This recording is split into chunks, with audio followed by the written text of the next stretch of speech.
Members of the Senate Judiciary Committee arriving here for this hearing with social media company CEOs on child sexual exploitation. It is expected to get underway shortly. USA Today writing that the hearing comes amid growing concerns that social media is harming America's youth.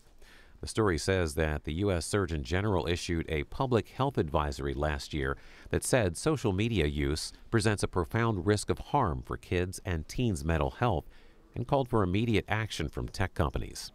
In written testimony, Mark Zuckerberg notes that Meta has introduced features including controls that let parents set limits on when and how long their children can use Meta's services, and also settings that hide potentially sensitive content. We'll hear more from him and the CEOs of Snap, TikTok, Discord, and X coming up in a couple of minutes.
This meeting of the Senate Judiciary Committee will come to order. I thank all those in attendance. I want to preface my remarks by saying that I've been in Congress for a few years. Senator Graham has as well. If you do not believe this is an idea whose time has come, take a look at the turnout here. Today, the Senate Judiciary Committee will continue its work on an issue on the mind of most American families: how to keep our kids safe from sexual exploitation and harm in the internet age. Online child sexual exploitation includes the use of online platforms to target and groom children, and the production and endless distribution of child sexual abuse material, CSPAN, which can haunt victims for their entire lives and in some cases take their lives. Everyone here will agree this conduct is abhorrent. I'd like to turn to a brief video to hear directly from the victims, the survivors, about the impact these crimes have had on them.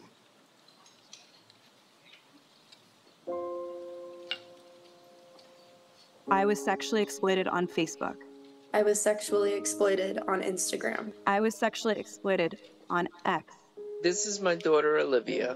This is our son, Matthew. Look at how beautiful Miriam is. My son Riley died from suicide after being sexually exploited on Facebook. The child that gets exploited is never the same ever again. I reported this issue numerous times, and it took over a decade before anyone helped me. You might be able to tell that I am using a green screen. Why is that? In the internet world, my past abusers can contact me. Fans of my abuse material as a child can find me and contact me. As a 17-year-old child, I had to write a victim impact statement after being extorted for 4 consecutive years. While I was strong enough to resist sending him any more pictures, there were dozens more who were not. We got a phone call to find out that my son was in his room and was suicidal. He was only 13 years old at the time. Him and a friend had been exploited online and trafficked, and my son reached out to Twitter or now X. His response was, "Thank you for reaching out. We reviewed the content and we did not find a violation of our policies. So no action will be taken at this time. How many more kids like Matthew? Like Olivia? Like Riley? How many more kids will suffer and die because of social media? Big tech failed to protect my child from sexual exploitation. Big tech failed to protect me from online sexual exploitation. And we need Congress to do something for our children and protect them. It's not too late. It's not too late to do something about it. Online child sexual exploitation is a crisis in America. In 2013, the National Center for Missing and Exploited Children, known as NCMEC, received approximately 1,380 cyber tips per day. By 2023, just 10 years later, the number of cyber tips has risen to 100,000 reports a day. That's 100,000 daily reports of child sexual abuse material, also known as CSPAN. In recent years, we've also seen an explosion in the so-called financial sextortion, in which a predator uses a fake social media account to trick a minor into sending explicit photos or videos, then threatens to release them unless the victim sends money. In 2021, NCMEC received a total of 139 reports of sextortion, 2021. In 2023, through the end of October alone, this number skyrocketed to more than 22,000. More than a dozen children have died by suicide after becoming victims of this crime. This disturbing growth in child sexual exploitation is driven by one thing: changes in technology. In 1996, the world's best-selling cell phone was the Motorola StarTAC. While groundbreaking at the time, the clamshell-style cell phone wasn't much different from a traditional phone. It allowed users to make and receive calls and even receive text messages, but that was about it. Fast forward to today. Smartphones are in the pockets of seemingly every man, woman, and teenager on the planet.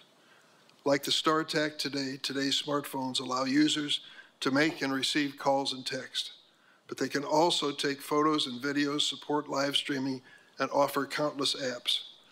With the touch of your finger, that smartphone that can entertain and inform you can become a back alley where the lives of your children are damaged and destroyed. These apps have changed the ways we live, work, and play. But as investigations have detailed, social media and messaging apps have also given predators powerful new tools to sexually exploit children. Your carefully crafted algorithms can be more powerful force on the lives of our children than even the most best-intentioned parent. Discord has been used to groom, abduct, and abuse children. Meta's Instagram helped connect and promote a network of pedophiles. Snapchat's disappearing messages have been co-opted by criminals who financially extort young victims.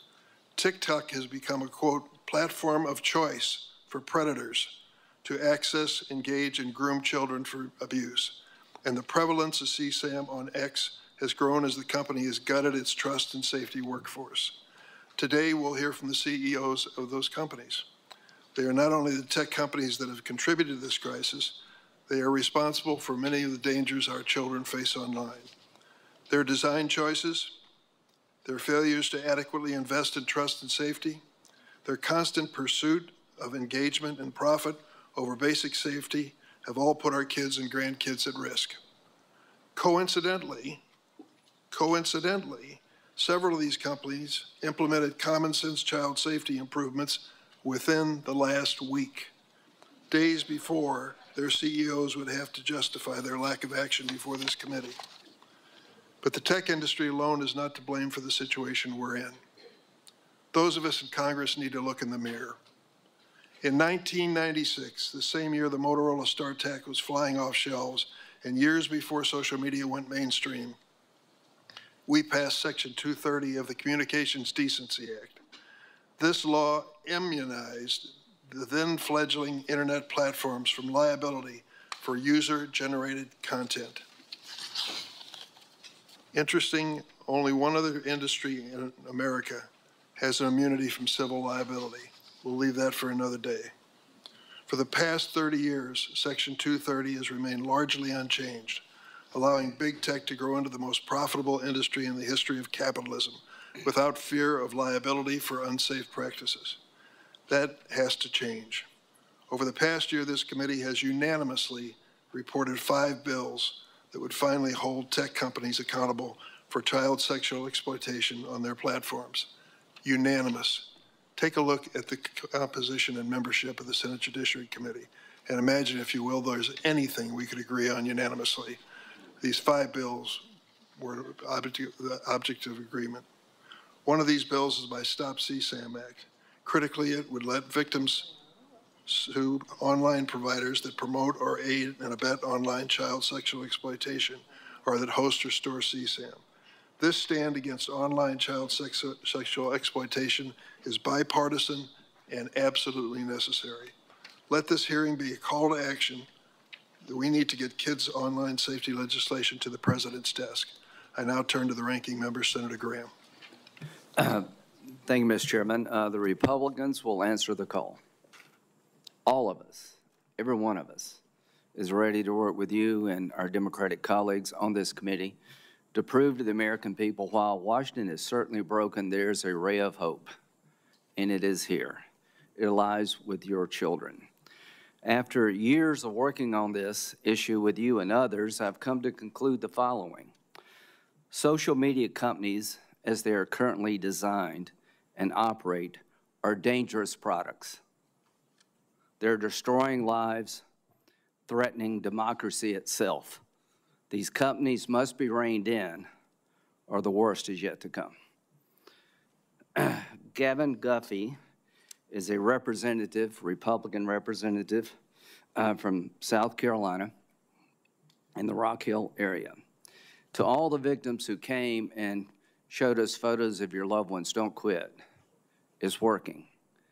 You're making a difference. Through you, we'll get to where we need to go so other people won't have to show a photo of their family. The damage to your family has been done. Hopefully we can take your pain and turn it into something positive so nobody else has to hold up a sign.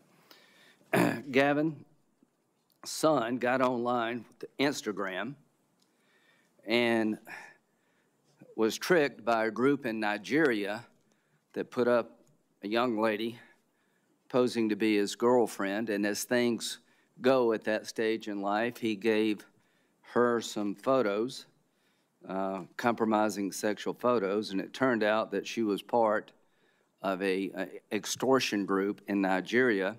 They threatened the young man that if you don't give us money, we're going to expose these photos. He gave them money, but it wasn't enough. They kept threatening, and he killed himself. They threatened Mr. Guffey and a son. These are bastards by any known definition. Mr. Zuckerberg, you and the companies before us, I know you don't mean it to be so, but you have blood on your hands. You have a product. You have a product that's killing people.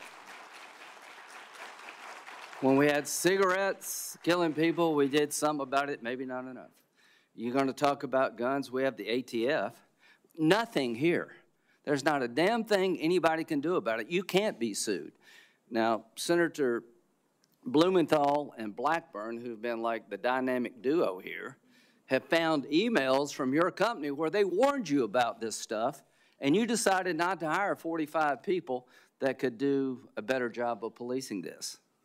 So the bottom line is you can't be sued. You should be. And these emails would be great for punitive damages. But the courtroom's closed to every American abused by all the companies in front of me. Of all the people in America we could give blanket liability protection to, this would be the last group I would pick. It is now time to repeal Section 230. This committee is made up of ideologically most different people you could find. We've come together through your leadership, Mr. Chairman, to pass 5 bills to deal with the problem of exploitation of children. I'll talk about them in depth in a little bit. The bottom line is all these bills have met the same fate. They go nowhere. They leave the committee and they die. Now, there's another approach. What do you do with dangerous products? You either allow lawsuits, you have statutory protections to protect consumers, or you have a commission of sorts to regulate the industry in question, to take your license away if you have a license, to fine you. None of that exists here. We live in America in 2024 where there is no regulatory body dealing with the most profitable, biggest companies in the history of the world. They can't be sued, and there's not one law on the book that's meaningful protecting the American consumer. Other than that, we're in a good spot. So here's what I think is going to happen.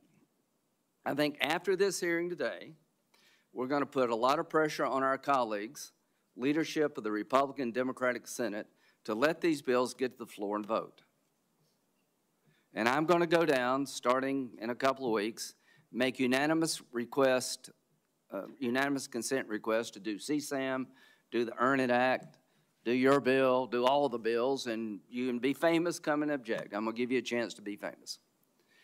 Now, Elizabeth Warren and Lindsey Graham have almost nothing in common. I promised her I would say that publicly. The only thing worse than me doing a bill with Elizabeth Warren is her doing a bill with me.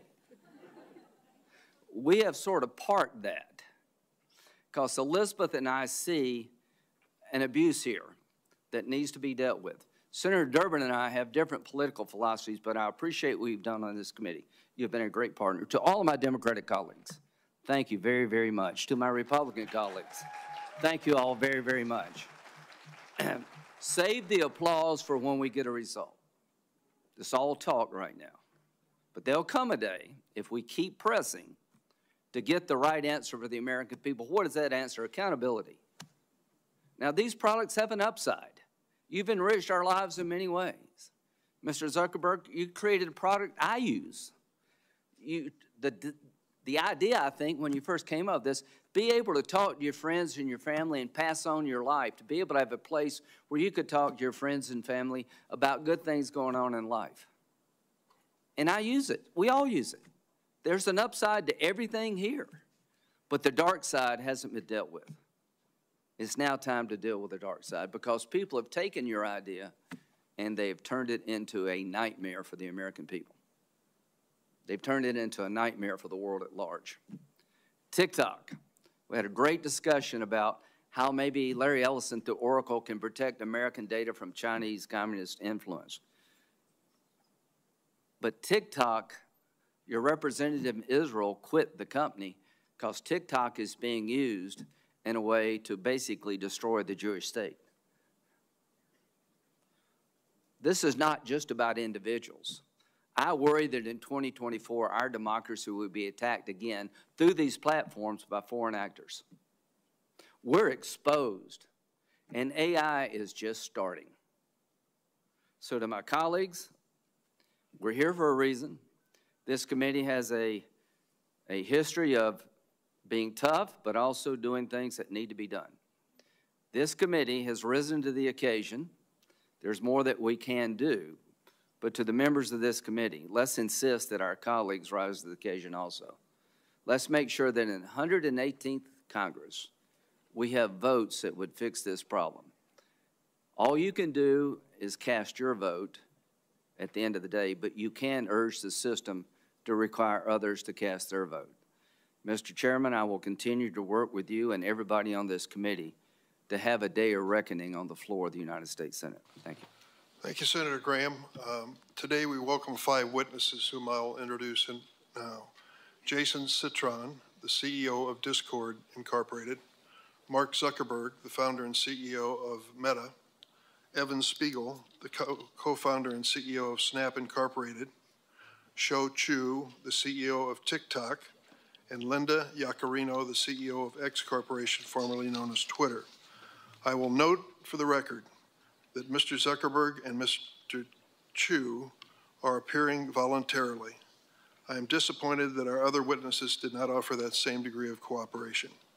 Mr. Citron, Mr. Spiegel, and Ms. Yaccarino are here pursuant to subpoenas. And Mr. Citron only accepted service of his subpoena after U.S. Marshals were sent to Discord's headquarters at taxpayers' expense. I hope this is not a sign of your commitment or lack of commitment to addressing the serious issue before us. After I swear in the witnesses, each witness will have 5 minutes to make an opening statement. Then senators will ask questions in an opening round, each of 7 minutes. I expect to take a short break at some point during questioning to allow the witnesses to stretch their legs. If anyone is in need of a break at any point, please let my staff know. Before I turn to the witnesses, I'd also like to take a moment to acknowledge that this hearing has gathered a lot of attention, as we expected. We have a large audience, the largest I've seen in this room today. I want to make clear, as with other Judiciary Committee hearings, we ask people to behave appropriately. I know there is high emotion in this room for justifiable reasons, but I ask you to please follow the traditions of the committee. That means no standing, shouting, chanting, or applauding witnesses. Disruptions will not be tolerated. Anyone who does disrupt the hearing will be asked to leave. The witnesses are here today to address a serious topic. We want to hear what they have to say. I thank you for your cooperation. Could all of the witnesses please stand to be sworn in? Do you affirm the testimony you're about to give before the committee will be the truth, the whole truth, and nothing but the truth, so help you God? Let the record reflect that all the witnesses have answered in the affirmative. Mr. Citron, please proceed with your opening statement. Good morning. Good morning. My name is Jason Citron, and I am the co-founder and CEO of Discord. We are an American company with about 800 employees living and working in 33 states. Today, Discord has grown to more than 150 million monthly active users. Discord is a communications platform where friends hang out and talk online about shared interests, from fantasy sports to writing music to video games. I've been playing video games since I was 5 years old, and as a kid, it's how I had fun and found friendship. Many of my fondest memories are of playing video games with friends. We built Discord so that anyone could build friendships playing video games, from Minecraft to Wordle and everything in between. Games have always brought us together, and Discord makes that happen today. Discord is one of the many services that have revolutionized how we communicate with each other in the different moments of our lives. iMessage, Zoom, Gmail, and on and on. They enrich our lives, create communities, accelerate commerce, healthcare, and education. Just like with all technology and tools, there are people who exploit and abuse our platforms for immoral and illegal purposes. All of us here on the panel today and throughout the tech industry have a solemn and urgent responsibility to ensure that everyone who uses our platforms is protected from these criminals, both online and off. Discord has a special responsibility to do that because a lot of our users are young people. More than 60% of our active users are between the ages of 13 and 24. It's why safety is built into everything we do. It's essential to our mission and our business. And most of all, this is deeply personal. I'm a dad with 2 kids. I want Discord to be a product that they use and love, and I want them to be safe on Discord. I want them to be proud of me for helping to bring this product to the world. That's why I am pleased to be here today to discuss the important topic of the online safety of minors. My written testimony provides a comprehensive overview of our safety programs. Here are a few examples of how we protect and empower young people. First, we've put our money into safety. The tech sector has a reputation of larger companies buying smaller ones to increase user numbers and boost financial results. But the largest acquisition we've ever made at Discord was a company called Centropy. It didn't help us expand our market share or improve our bottom line. In fact, because it uses AI to help us identify, ban, and report criminals and bad behavior, it has actually lowered our user count by getting rid of bad actors. Second, you've heard of end-to-end encryption that blocks anyone, including the platform itself, from seeing users' communications. It's a feature on dozens of platforms, but not on Discord. That's a choice we've made. We don't believe we can fulfill our safety obligations if the text messages of teens are fully encrypted, because encryption would block our ability to investigate a serious situation and, when appropriate, report to law enforcement. Third, we have a zero-tolerance policy on child sexual abuse material, or CSAM. We scan images uploaded to Discord to detect and block the sharing of this abhorrent material. We've also built an innovative tool, Teen Safety Assist, that blocks explicit images and helps young people easily report unwelcome conversations. We've also developed a new semantic hashing technology for detecting novel forms of CSAM called CLIP, and we're sharing this technology with other platforms through the Tech Coalition. Finally, we recognize that improving online safety requires all of us to work together. So we partner with nonprofits, law enforcement, and our tech colleagues to stay ahead of the curve in protecting young people online. We want to be the platform that empowers our users to have better online experiences, to build true connections, genuine friendships, and to have fun. Senators, I sincerely hope today is the beginning of an ongoing dialogue that results in real improvements in online safety. I look forward to your questions and to helping the committee learn more about Discord. Thank you, Mr. Citron. Mr. Zuckerberg. Chairman Durbin, Ranking Member Graham, and members of the committee. Every day, teens and young people do amazing things on our services. They use our apps to create new things, express themselves, explore the world around them, and feel more connected to the people they care about. Overall, teens tell us that this is a positive part of their lives. But some face challenges online, so we work hard to provide parents and teens support and controls to reduce potential harms. Being a parent is one of the hardest jobs in the world. Technology gives us new ways to communicate with our kids and feel connected to their lives, but it can also make parenting more complicated. And it's important to me that our services are positive for everyone who uses them. We are on the side of parents everywhere working hard to raise their kids.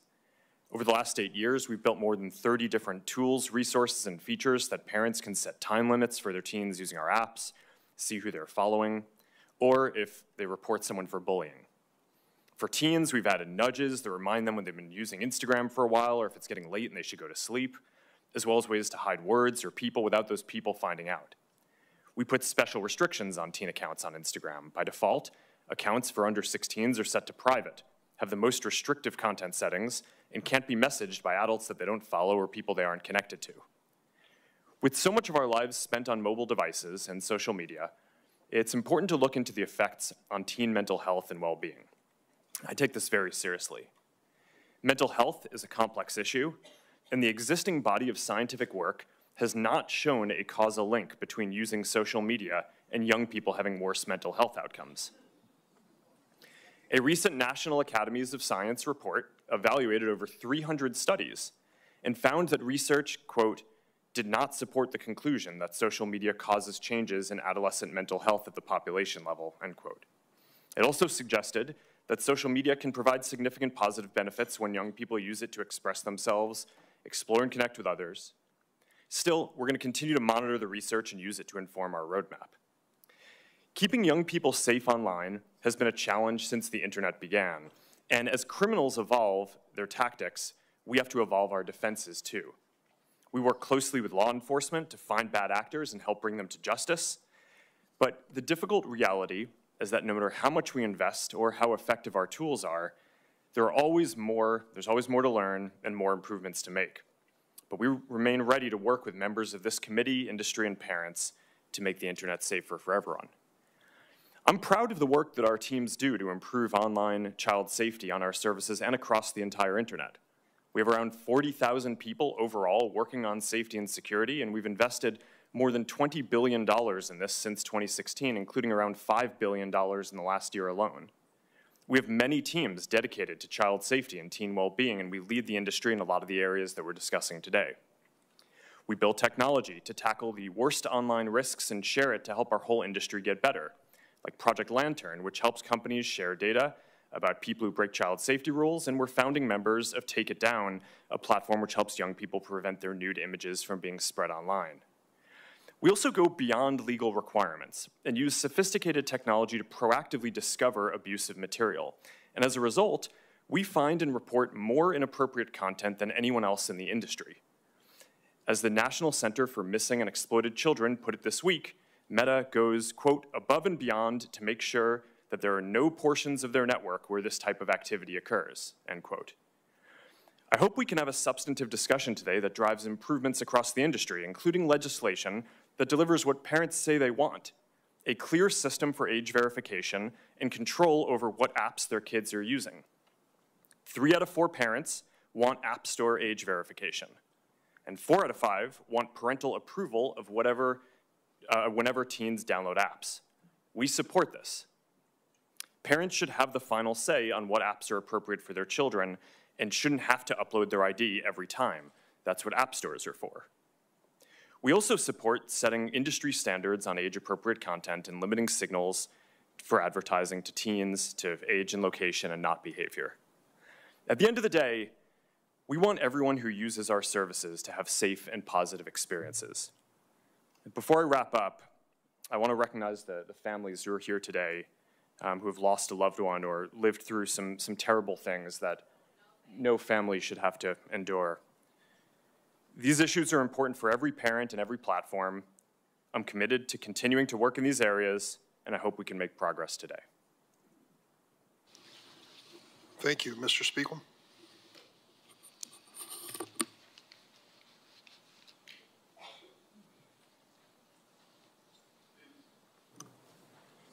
Chairman Durbin, Ranking Member Graham, and members of the committee, thank you for convening this hearing and for moving forward important legislation to protect children online.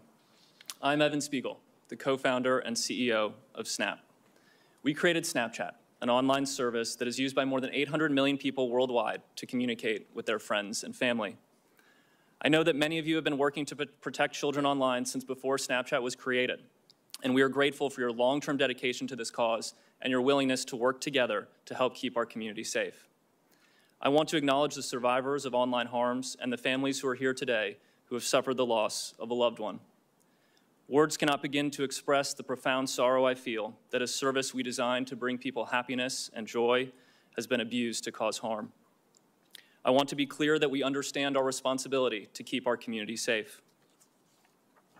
I also want to recognize the many families who have worked to raise awareness on these issues, pushed for change, and collaborated with lawmakers on important legislation like the Cooper-Davis Act, which can help save lives. I started building Snapchat with my co-founder, Bobby Murphy, when I was 20 years old. We designed Snapchat to solve some of the problems that we experienced online when we were teenagers. We didn't have an alternative to social media. That meant pictures shared online were permanent, public, and subject to popularity metrics. It didn't feel very good. We built Snapchat differently because we wanted a new way to communicate with our friends that was fast, fun, and private.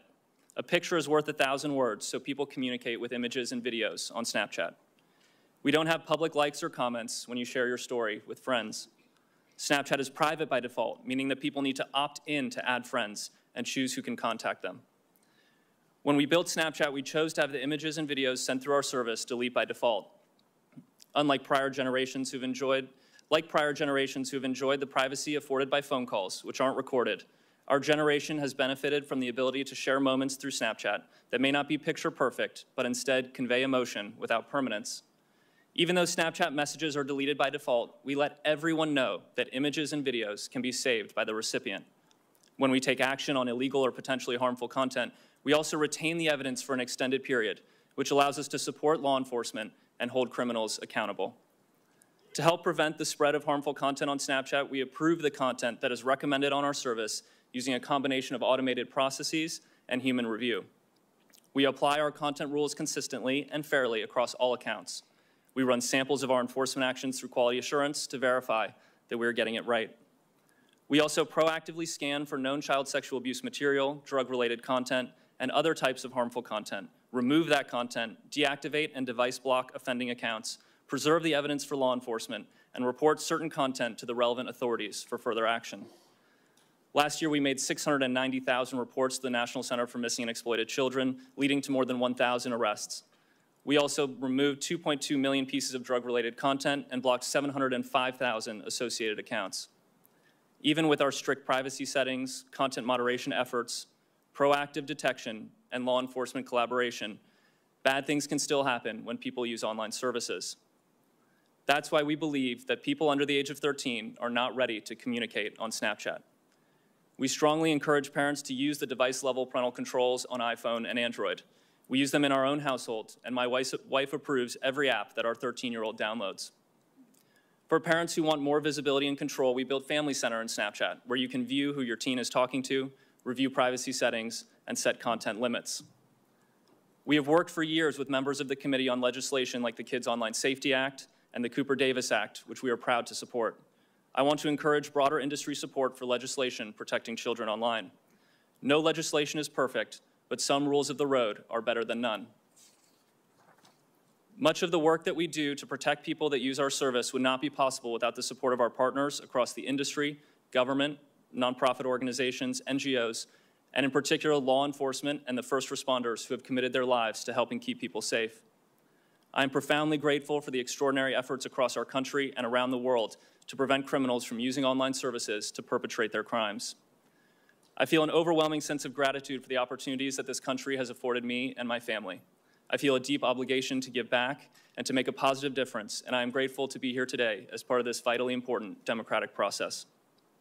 Members of the committee, I give you my commitment that we will be part of the solution for online safety. We will be honest about our shortcomings, and we will work continuously to improve. Thank you, and I look forward to answering your questions. Thank you, Mr. Spiegel. Mr. Chew. Chair Durbin, Ranking Member Graham, and members of the committee, I appreciate the opportunity to appear before you today.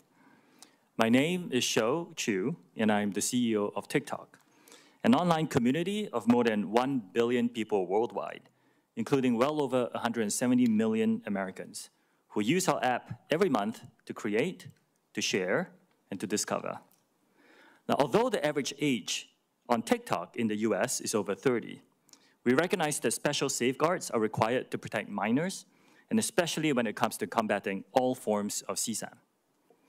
As a father of 3 young children myself, I know that the issues that we're discussing today are horrific and the nightmare of every parent. I am proud of our efforts to address the threats to young people online, from a commitment to protecting them to our industry-leading policies, use of innovative technology, and significant ongoing investments in trust and safety to achieve this goal. TikTok is vigilant about enforcing its 13 and up age policy and offers an experience for teens that is much more restrictive than you and I would have as adults. We make careful product design choices to help make our app inhospitable to those seeking to harm teens. Let me give you a few examples of long-standing policies that are unique to TikTok. We didn't do them last week. First, direct messaging is not available to any users under the age of 16. Second, accounts for people under 16 are automatically set to private along with their content. Furthermore, the content cannot be downloaded and will not be recommended to people they do not know. Third, every teen under 18 has a screen time limit automatically set to 60 minutes. And fourth, only people 18 and above are allowed to use our live stream feature. I'm proud to say that TikTok was among the first to empower parents to supervise their teens on our app with our family pairing tools. This includes setting screen time limits, filtering out content from the teens' feeds, amongst others. We made these choices after consulting with doctors and safety experts who understand the unique stages of teenage development to ensure that we have the appropriate safeguards to prevent harm and minimize risk. Now, safety is one of the core priorities that defines TikTok under my leadership. We currently have more than 40,000 trust and safety professionals working to protect our community globally. And we expect to invest more than $2 billion in trust and safety efforts this year alone, with a significant part of that in our US operations. Our robust community guidelines strictly prohibit content or behavior that puts teenagers at risk of exploitation or other harm, and we vigorously enforce them. Our technology moderates all content uploaded to our app to help quickly identify potential CSAM and other material that breaks our rules. It automatically removes the content or elevates it to our safety professionals for further review. We also moderate direct messages for CSAM and related material, and use third-party tools like PhotoDNA and Take It Down to combat CSAM to prevent content from being uploaded to our platform. We continually meet with parents, teachers, and teens. In fact, I sat down with a group just a few days ago. We use their insight to strengthen the protections on our platform, and we also work with leading groups like the Technology Coalition. The steps that we're taking to protect teens are a critical part of our larger trust and safety work as we continue our voluntary and unprecedented efforts to build a safe and secure data environment for US users, ensuring that our platform remains free from outside manipulation and implementing safeguards on our content recommendation and moderation tools. Keeping teens safe online requires a collaborative effort as well as collective action. We share the community's concern and commitment to protect young people online, and we welcome the opportunity to work with you on legislation to achieve this goal. Our commitment is ongoing and unwavering because there is no finish line when it comes to protecting teens. Thank you for your time and consideration today. I'm happy to answer your questions. Thanks, Mr. Zhu. Ms. Yaccarino. Chairman Durbin, Ranking Member Graham, and esteemed members of the committee, thank you for the opportunity to discuss X's work in protecting— Ms. Yaccarino, could you check if your microphone is on? My talk button is on? And you might draw. How is that? Okay, better. maybe Thank you very much. Adjust my chair. Apologies. Start over. Chairman Durbin, Ranking Member Graham, and esteemed members of the committee, thank you for the opportunity to discuss X's work to protect the safety of minors online. Today's hearing is titled A Crisis, which calls for immediate action. As a mother, this is personal, and I share the sense of urgency. X is an entirely new company, an indispensable platform for the world and for democracy.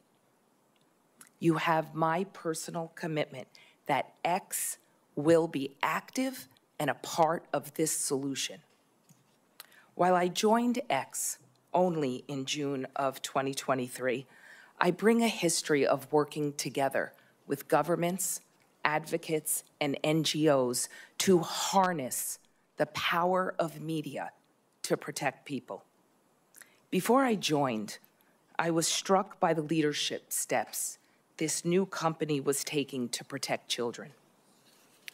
X is not the platform of choice for children and teens. We do not have a line of business dedicated to children. Children under the age of 13 are not allowed to open an account. Less than 1% of the US users on X are between the ages of 13 and 17. And those users are automatically set to a private default setting and cannot accept a message from anyone they do not approve. In the last 14 months, X has made material changes to protect minors. Our policy is clear. X has zero tolerance towards any material that features or promotes child sexual exploitation. My written testimony details X's extensive policies on content or actions that are prohibited and include grooming, blackmail, and identifying alleged victims of CSE. We've also strengthened our enforcement with more tools and technology to prevent those bad actors from distributing, searching for, and engaging with CSE content. If CSE content is posted on X, we remove it. And now we also remove any account that engages with CSE content, whether it is real or computer-generated. Last year, X suspended 12.4 million accounts for violating our CSE policies. This is up from 2.3 million accounts that were removed by Twitter in 2022. In 2023, 850,000 reports were sent to NCMEC, including our first ever auto-generated report. This is 8 times more than was reported by Twitter in 2022. We've changed our priorities. We've restructured our trust and safety teams to remain strong and agile. We are building a trust and safety center of excellence in Austin, Texas, to bring more agents in-house to accelerate our impact. We're applying to the Technology Coalition's Project Lantern to make further industry-wide progress and impact. We've also opened up our algorithms for increased transparency. We want America to lead in this solution. X commends the Senate for passing the REPORT Act, and we support the SHIELD Act. It is time for a federal standard to criminalize the sharing of non-consensual intimate material. We need to raise the standards across the entire internet ecosystem, especially for those tech companies that are not here today and not stepping up. X supports the Stop CSAM Act. The Kids Online Safety Act should continue to progress, and we will support the continuation to engage with it and ensure the protections of the freedom of speech. There are 2 additional areas that require everyone's attention. First, as the daughter of a police officer, law enforcement must have the critical resources to bring these bad offenders to justice. Second, with artificial intelligence, offenders' tactics will continue to sophisticate and evolve. Industry collaboration is imperative here. X believes that the freedom of speech and platform safety can and must coexist. We agree that now is the time to act with urgency. Thank you. I look forward to answering your questions. Thank you very much, Ms. Yaccarino. Now we'll go into rounds of questions, 7 minutes each for the members as well. I would like to make note of your testimony, Ms. Yaccarino. I believe you are the first social media company to publicly endorse the CSAM Act. It is our honor, Chairman. That is progress, my friends. Thank you for doing that. I'm still going to be asking some probing questions, but let me get down to the bottom line here. I'm going to focus on my legislation on CSAM. What it says is civil liability if you intentionally or knowingly host or store child sexual abuse materials or make child sex abuse materials available. Secondly, intentionally or knowingly promote or aid and abet a violation of child sexual exploitation laws. Is there anyone here who believes you should not be held civilly liable for that type of conduct? Mr. Citron? Good morning, Chair. We very much believe that this content is disgusting and that there are many things about the Stop CSAM bill that I think are very encouraging, and we very much support adding more resources for the cyber tip line and modernizing that along with giving more resources to NCMEC. I'd be very open to having conversations with you and your team to talk through the details of the bill some more. I sure would like to do that, because if you intentionally or knowingly host or store CSAM, I think you ought to at least be civilly liable. I can't imagine anyone who would disagree with that. Yeah, it's disgusting content. It certainly is. That's why we need you supporting this legislation. Mr. Spiegel, I want to tell you, I listened closely to your testimony here, and it's never been a secret that Snapchat is used to send sexually explicit images. In 2013, early in your company's history, you admitted this in an interview. Do you remember that interview? Senator, I don't recall the specific interview. You said that when you were first trying to get people on the app, you would, quote, go up to the people and be like, hey, you should try this application. You can send disappearing photos. And they would say, oh, for sexting? Do you remember that interview? Senator, when we first created the application, it was actually called Pickaboo, and the idea was around disappearing images. The feedback we received from people using the app is that they were actually using it to communicate. So we changed the name of the application to Snapchat, and we found that people were using it to talk visually. As early as 2017, law enforcement identified Snapchat as the pedophile's go-to sexual exploitation tool. The case of a 12-year-old girl identified in court only as LW shows the danger. Over 2.5 years, a predator sexually groomed her, sending her sexually explicit images and videos over Snapchat. The man admitted that he only used Snapchat with LW and not any other platforms because he, quote, knew the chats would go away. Did you and everyone else at Snap really fail to see that the platform was the perfect tool for sexual predators?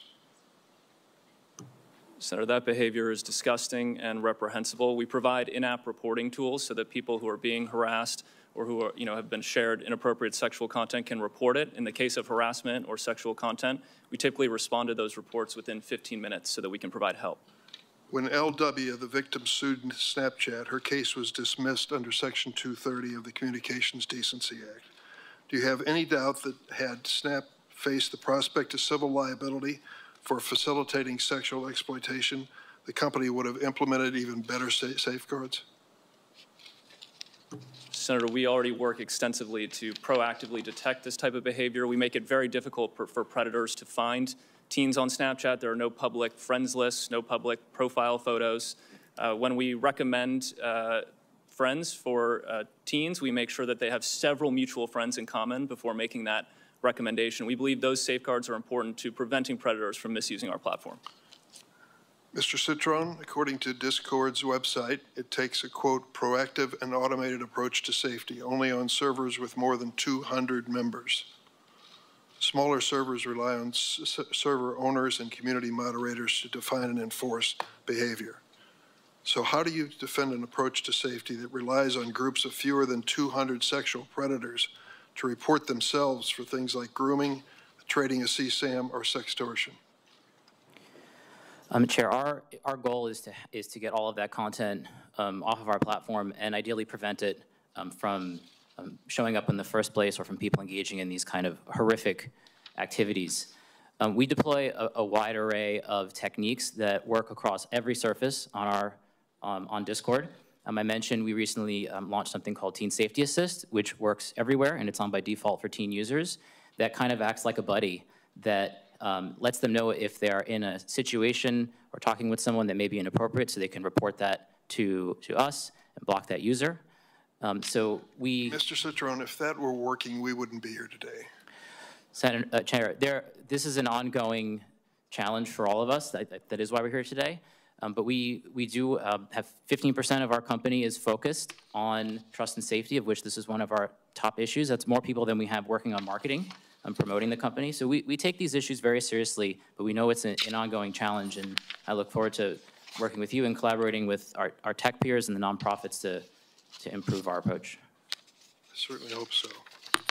Mr. Chew, your organization and business is one of the more popular ones among children. Can you explain to us what you are doing particularly and whether you have seen any evidence of CSAM in your business? Yes, Senator. We have a strong commitment to invest in trust and safety. And as I said in my opening statement, I intend to invest more than $2 billion in trust and safety this year alone. We have 40,000 safety professionals working on this topic. We have built a specialized child safety team to help us identify specialized issues, horrific issues like material like the ones you have mentioned. If we identify any on our platform and we proactively do detection, we will remove it and we will report them to NCMEC and other authorities. Why is it TikTok allowing children to be exploited into performing commercialized sex acts? Senator, I respectfully disagree with that characterization. Our live streaming product is not for anyone below the age of 18. We have taken action to identify anyone who violates that, and we remove them from using that service. At this point, I'm going to turn to my ranking member, Senator Graham. Thank you, Mr. Citron. You said we need to start a discussion. Be honest with you, we've been having this discussion for a very long time. We need to get a result, not a discussion. Do you agree with that? Ranking Member, I agree this is an issue that we've also been very focused on since we started our company in 2015, but this is the first time. Are you familiar with the Earn It Act, authored by myself and Senator Blumenthal? A little bit, yes. Okay, or do you support that? Like yes or no? We're not prepared to support it today, but we believe that section... Do you support the CSPAN Act? The Stop CSPAN Act, we are not prepared to support today, but we think there... Do you support the SHIELD Act? We believe that the cyber tip line... Do you support it, yes or no? We believe that the cyber tip line and NCMEC... I'll take that to be no. The Project Safe Childhood Act, do you support it? We believe that... I'll take that to be no. The Report Act, do you support it? Ranking Member Graham, we very much look forward to having conversations with you and your team. We want to be part of the solution. I look forward to passing a bill that will solve the problem. Do you support removing Section 230 liability protections for social media companies? I believe that Section 230 needs to be updated. It's a very old law. Do you support repealing it so people can sue if they believe they're harmed? I think that Section 230, as written, while it has many downsides, has enabled innovation on the internet, which I think has largely been... Thank you very much. So here you are. You got, if you're waiting on these guys to solve the problem, we're going to die waiting. Mr. Zuckerberg,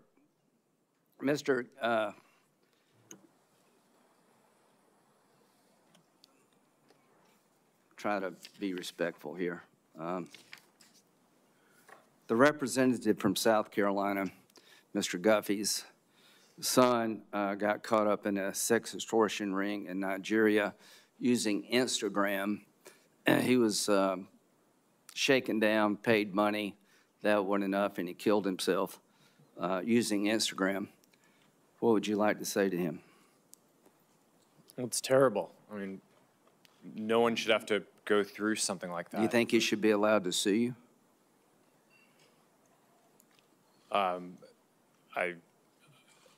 think that they can sue us. Well, I think he should, and he can't. So the bottom line here, folks, is that this committee is done with talking. We passed 5 bills unanimously that in their different ways, and look at who did this.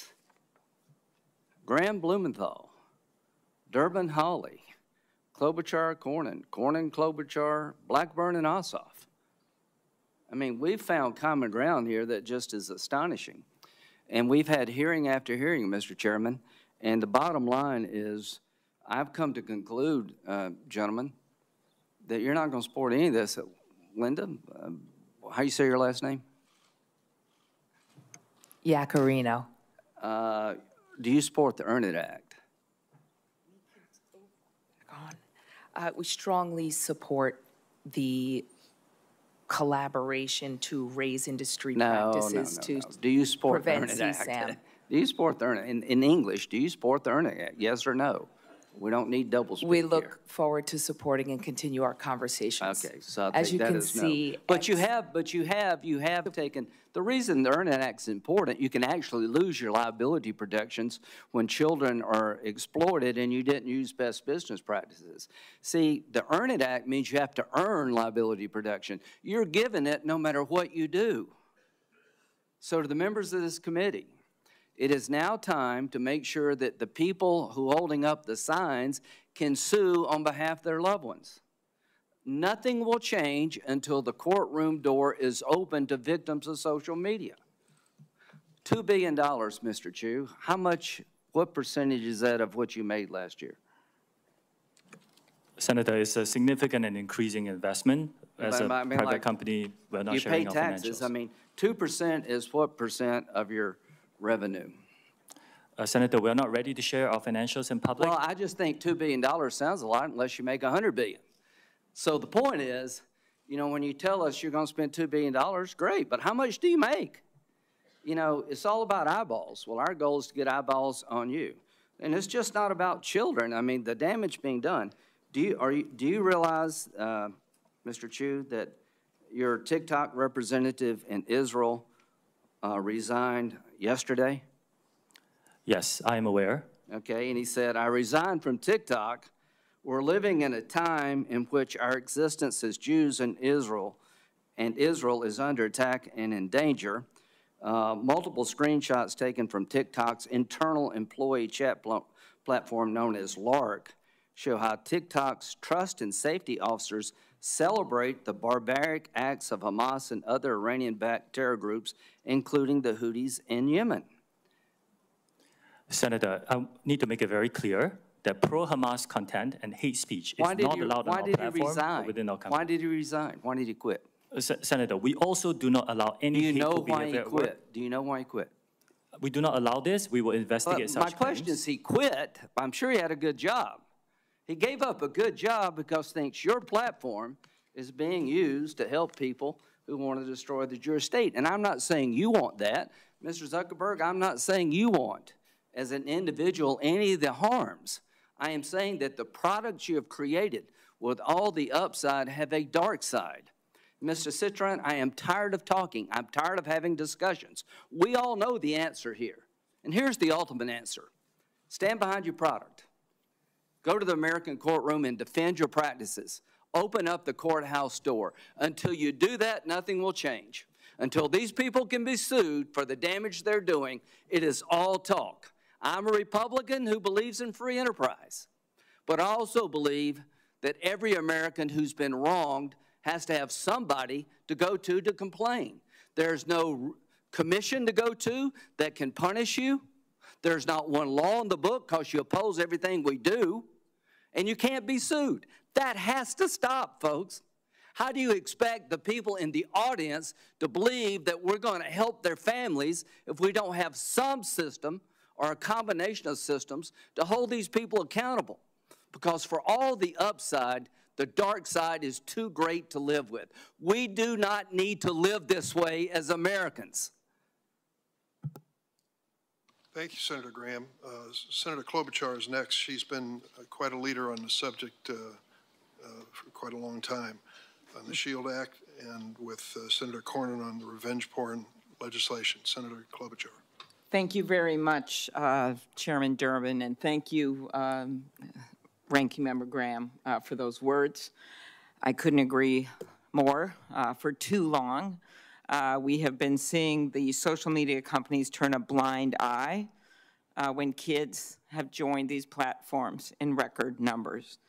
They have used algorithms that push harmful content because that content got popular. They provided a venue, maybe not knowingly at first, but for dealers to sell deadly drugs like fentanyl.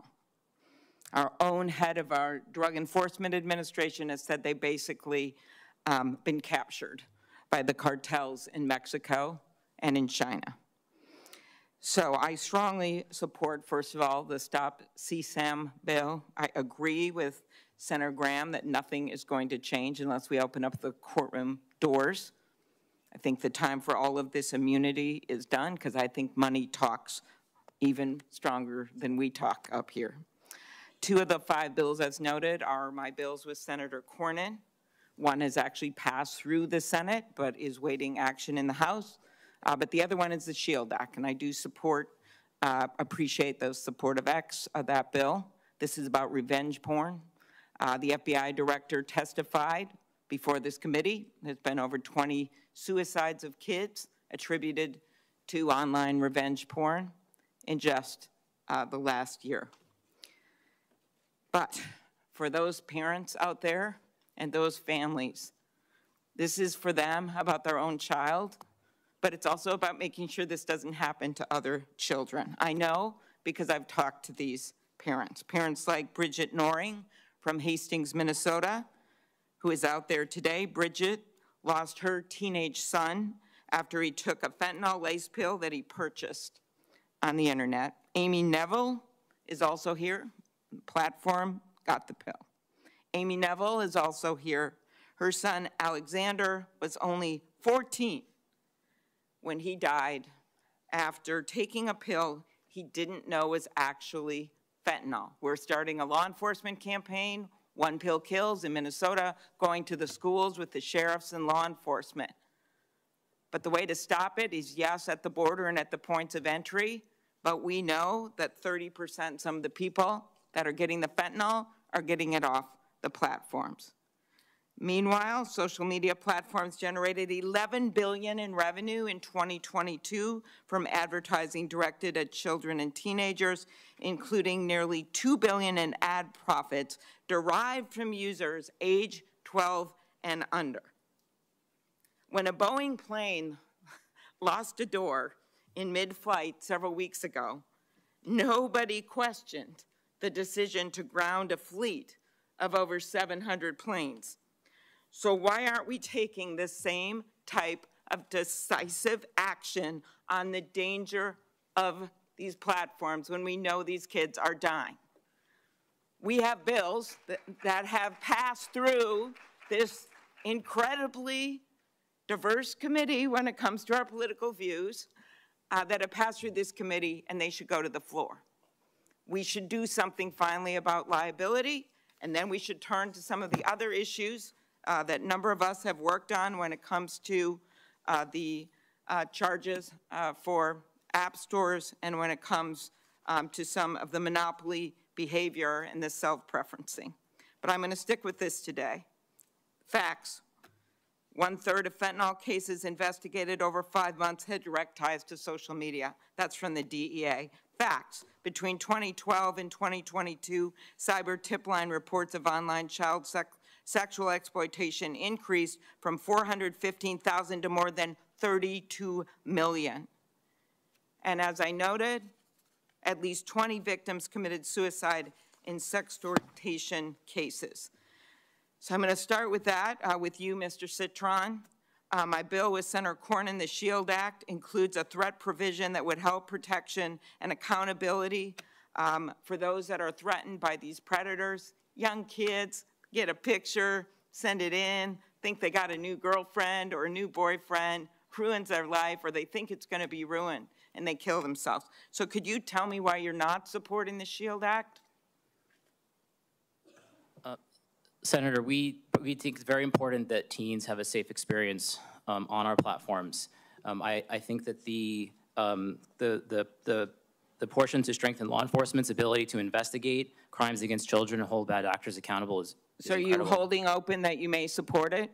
We very much would like to have conversations with you. We're open to discussing further. And we do welcome legislation and regulation. You know, this is a very important issue for our country, and you know, we've been prioritizing safety for teens. Thank you. I'm much more interested in if you support it, because there's been so much talk at these hearings and popcorn throwing and the like, and I just want to get this stuff done. I'm so tired of this. It's been 28 years, since the internet. We haven't passed any of these bills because everyone's double talk, double talk.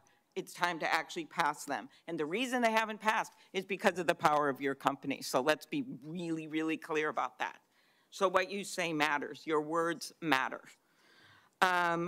Mr. Chew, I'm a co-sponsor of Chair Dermot's Stop CSAM Act of 2023, along with Senator Hawley, who's the lead Republican, I believe, which, among other things, empowers victims by making it easier for them to ask tech companies to remove the material and related imagery from their platforms. Why would you not support this bill? Senator, we largely support it. I think the spirit of it is very aligned with what we want to do. There are questions about implementation that I think companies like us and some other groups have, and we look forward to asking those. And of course, if this legislation is law, we will comply.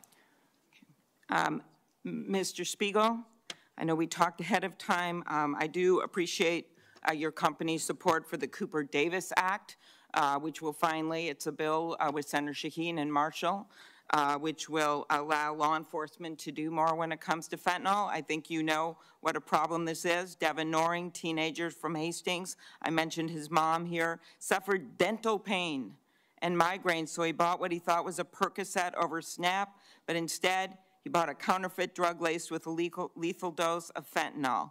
As his mom, who's here with us today, said, all of the hopes and dreams we as parents had for Devin were erased in the blink of an eye, and no mom should have to bury their kid. Talk about why you support the Cooper Davis Act. Senator, thank you. We strongly support the Cooper Davis Act, and we believe it will help DEA go after the cartels and get more dealers off the streets to save more lives. Okay. Are there others that support that bill on this? No. Okay. Mr. Zuckerberg, in 2021, the Wall Street Journal reported on internal Meta research documents asking, why do we care about tweens? These were internal documents. I'm quoting the documents. And answering its own question by citing Meta internal emails. They are a valuable but untapped audience. At a commerce hearing, I'm also on that committee, I asked Meta's head of global safety why children aged 10 to 12 are so valuable to Meta. She responded, we do not knowingly attempt to recruit people who aren't old enough to use our apps. Well, when the 42 state attorneys general, Democrat and Republican, brought their case, they said this statement was inaccurate. Few examples. In 2021, she received an email, Ms. Davis, from Instagram's research director saying that Instagram is investing in experiencing targeting young age roughly 10 to 12. In a February 2021 instant message, one of your employees wrote that Meta is working to recruit Gen Alpha before they reach teenage years. A 2018 email that circulated inside Meta says that you were briefed that children under 13 will be critical for increasing the rate of acquisition when users turn 13. Explain that with what I heard at that testimony at the Commerce hearing, that they weren't being targeted. And I just ask again, as the other witnesses were asked, why your company does not support the Stop CSPAN Act or the SHIELD Act. Sure, Senator, I'm happy to talk to both of those. We had discussions internally about whether we should build a kids version of Instagram, like the kids versions of YouTube and other services. We haven't actually moved forward with that, and we currently have no plans to do so. So I can't speak directly to the exact emails that you cited, but it sounds to me like they were deliberations around a project that people internally thought was important, and we didn't end up moving forward with. Okay, and the bills, what are you going to say about the two bills? Sure, so overall, I mean, my position on the bills is, I agree with the goal of all of them. There are most things that I agree with within them. There are specific things that I would probably do differently. We also have our own legislative proposal for what we think would be most effective in terms of helping the internet in the various companies give parents control over the experience.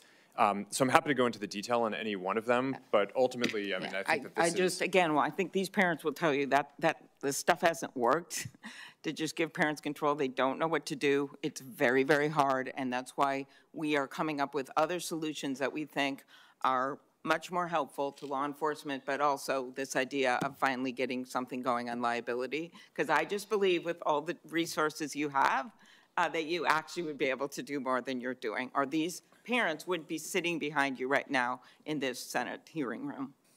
Thank you, Senator Klobuchar. Can I speak to that? Or do you want me to come back later? Yeah. Please, go ahead. I don't think that parents should have to upload an ID or prove that they're the parent of a child in every single app that their children use. I think the right place to do this, and a place where it would be actually very easy for it to work, is within the app stores themselves, where my understanding is Apple and Google already, or at least Apple, already requires parental consent when a child does a payment with an app. So it should be pretty trivial to pass a law that requires them to make it so that parents have control anytime a child downloads an app and offers consent of that. And the research that we've done shows that the vast majority of parents want that. And I think that that's the type of legislation, in addition to some of the other ideas that you all have, that would make this a lot easier for parents. Just to be clear, I remember one mom telling me, with all these things she could maybe do that she can't figure out, it's like a faucet overflowing in a sink, and she's out there with a mop while her kids are getting addicted to more and more different apps and being exposed to material. We've got to make this simpler for parents so they can protect their kids, and I just don't think this is going to be the way to do it. I think the answer is what Senator Graham has been talking about, which is opening up the halls of the courtroom so that puts it on you guys to protect these parents and protect these kids, and then also to pass some of these laws that makes it easier for law enforcement. Thank you, Senator Klobuchar. We're going to try to stick to the 7-minute rule. Didn't work very well, but I'll try to give additional time on the other side as well. Senator Cornyn. There's no question that your platforms are very popular, but we know that while here in the United States we have an open society and free exchange of information, that there are authoritarian governments, there are criminals who will use your platforms for the sale of drugs, for sex, for extortion, and the like. And Mr. Chew, I think your company is unique among the ones represented here today because of its ownership by ByteDance, a Chinese company. And I know there have been some steps that you've taken to wall off the data collected here in the United States. But the fact of the matter is that under Chinese law and Chinese national intelligence laws, all information accumulated by companies in the People's Republic of China are required to be shared with the Chinese intelligence services. ByteDance, the initial release of TikTok, I understand, was 2016. These efforts that you made with Oracle under the so-called Project Texas to wall off the U.S. data was in 2021 and apparently allegedly fully walled off in March of 23. What happened to all of the data that TikTok collected before that? Senator, thank you. From American users. Understand. TikTok is owned by ByteDance, which is majority owned by global investors, and we have 3 Americans on the board out of 5. You are right in pointing out that over the last 3 years, we have spent billions of dollars building out Project Texas, which is a plan that is unprecedented in our industry to firewall off protected U.S. data from the rest of our staff. And I'm asking about all of the data that you collected prior to that event. Yes, Senator. We have started a data deletion plan. I talked about this a year ago. We have finished the first phase of data deletion through our data centers outside of the Oracle Cloud infrastructure. And we're beginning phase 2, where we will not only delete from the data centers, we will hire a third party to verify that work, and then we will go into, for example, employees' working laptops to delete that as well. Was all of the data collected by TikTok prior to Project Texas shared with the Chinese government pursuant to the national intelligence laws? Is that country? Senator, we have not been asked for any data by the Chinese government, and we have never provided it.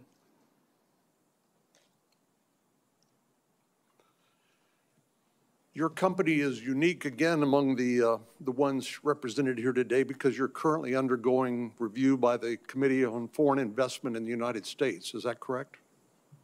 Senator, yes, there are ongoing discussions, and a lot of our Project Texas work is informed by the discussions with many agencies under the CFIUS umbrella. Well, CFIUS is designed specifically to review foreign investments in the United States for national security risks, correct?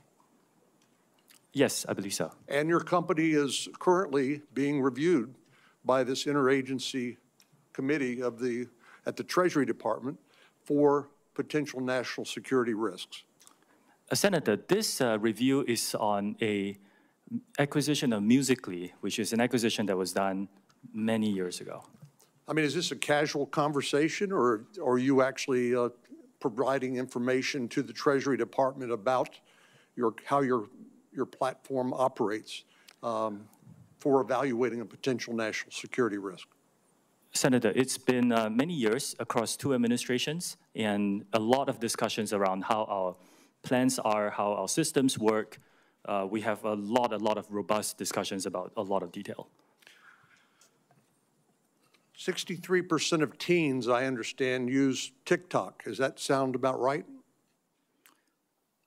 Senator, I cannot verify that. We know we are popular amongst many age groups. The average age in the US today for our user base is over 30, but we're aware we are popular. And you reside in Singapore with your family, correct? Yes, I reside in Singapore and I work here in the United States as well. And do your children have access to TikTok in Singapore? Senator, if they lived in the United States, I would give them access to our under 13 experience. My children are below the age of 13. My question is, in Singapore, do they have access to TikTok, or is that restricted by domestic law? We do not have an under 13 experience in Singapore. We have that in the United States. Because we were deemed a mixed audience app, and we created the under 13 experience in response to that. A Wall Street Journal article published yesterday directly contradicts what your company has stated publicly. According to the journal, employees under the Project Texas say that U.S. user data, including user emails, birth date, IP addresses, continue to be shared with ByteDance staff, again, owned by a Chinese company. Do you dispute that? Yes, Senator. There are many things about that article. They are inaccurate. Where it gets right is that this is a voluntary project that we built.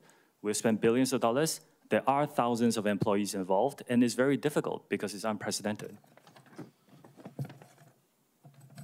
Why is it important that the data collected from U.S. users be stored in the United States? Senator, this was a project we built in response to some of the concerns that were raised by members of this committee and others. And that was because of concerns that the data that was stored in China could be accessed by the Chinese Communist Party according to the national intelligence laws, correct? Senator, we are not the only company that does business, that has Chinese employees, for example. We're not even the only company in this room that hires Chinese nationals. But in order to address some of these concerns, we have moved the data into the Oracle Cloud infrastructure. We built a 2,000-person team to oversee the management of the data based here. We walled it off from the rest of the organization. And then we open it up to third parties like Oracle, and we will onboard others to give them third-party validation. This is unprecedented access. I think we are unique in taking even more steps to protect user data in the United States. Well, you've disputed the Wall Street Journal story published yesterday. Are you going to conduct any sort of investigation to see whether there's any truth to the allegations made in the article, or are you just going to dismiss them outright? We're not going to dismiss them. So we have ongoing security inspections, not only by our own personnel, but also by third parties to ensure that the system is rigorous and robust.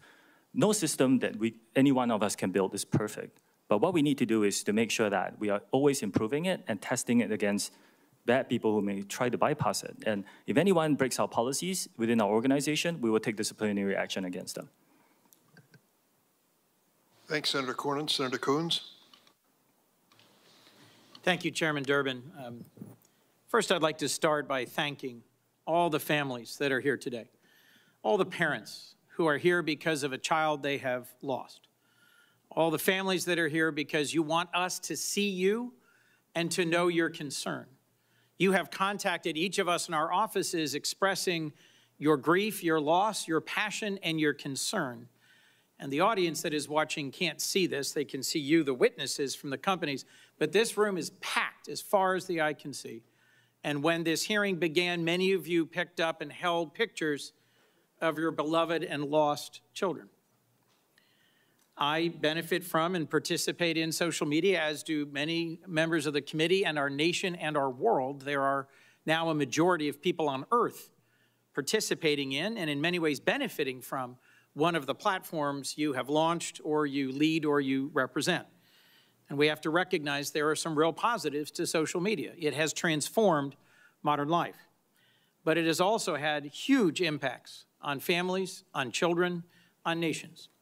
And there's a whole series of bills championed by members of this committee that tries to deal with the trafficking in illicit drugs, the trafficking in illicit child sexual material, the things that are facilitated on your platforms that may lead to self-harm or suicide. So we've heard from several of the leaders on this committee, the chair and ranking and very talented and experienced senators. The frame that we are looking at this is consumer protection. When there is some new technology, we put in place regulations to make sure that it is not overly harmful. As my friend Senator Klobuchar pointed out, one door flew off of one plane, no one was hurt, and yet the entire Boeing fleet of that type of plane was grounded, and a federal fit-for-purpose agency did an immediate safety review.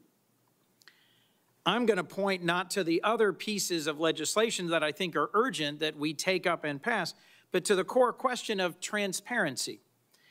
If you're a company manufacturing a product that is allegedly addictive and harmful, one of the first things we look to is safety information. We try to give our constituents, our consumers, warnings, labels that help them understand what are the consequences of this product and how to use it safely or not. As you've heard pointedly from some of my colleagues, if you sell an addictive, defective, harmful product in this country in violation of regulations and warnings, you get sued. And what is distinct about platforms as an industry is most of the families who are here because there were not sufficient warnings and they cannot effectively sue you. So let me dig in for a moment if I can, because each of your companies voluntarily discloses information about the content and the safety investments you make and the actions you take. There was a question pressed, I think it was by Senator Graham earlier, about TikTok. I believe, Mr. Chew, you said invest $2 billion in safety. My background memo said your global revenue is $85 billion. Mr. Zuckerberg, my background memo says you're investing $5 billion in safety in Meta, and your annual revenue is on the order of $116 billion.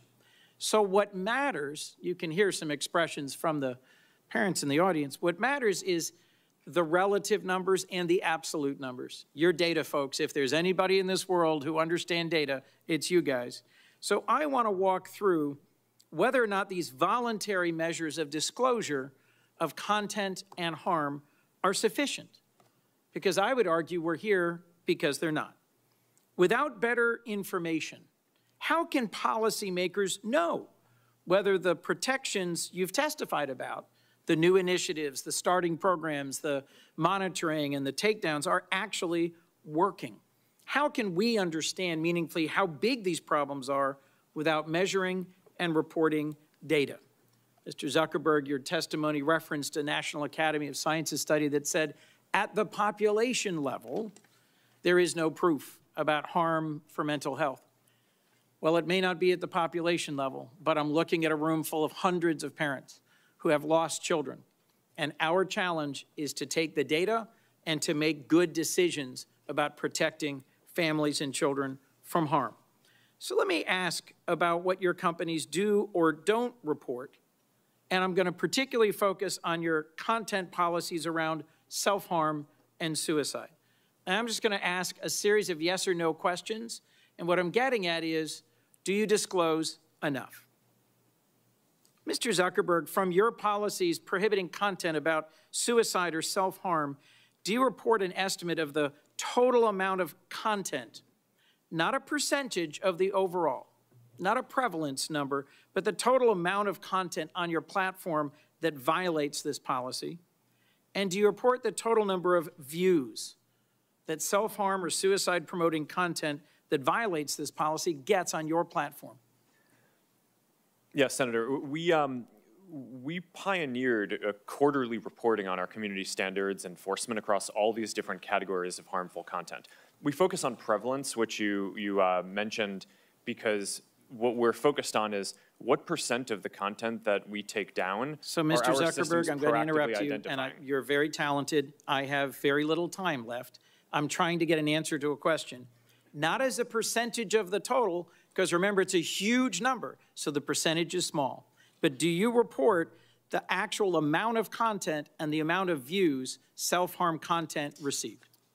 No, I believe we focus on prevalence. Correct. You don't. Ms. Yaccarino, yes or no? You report it or you don't?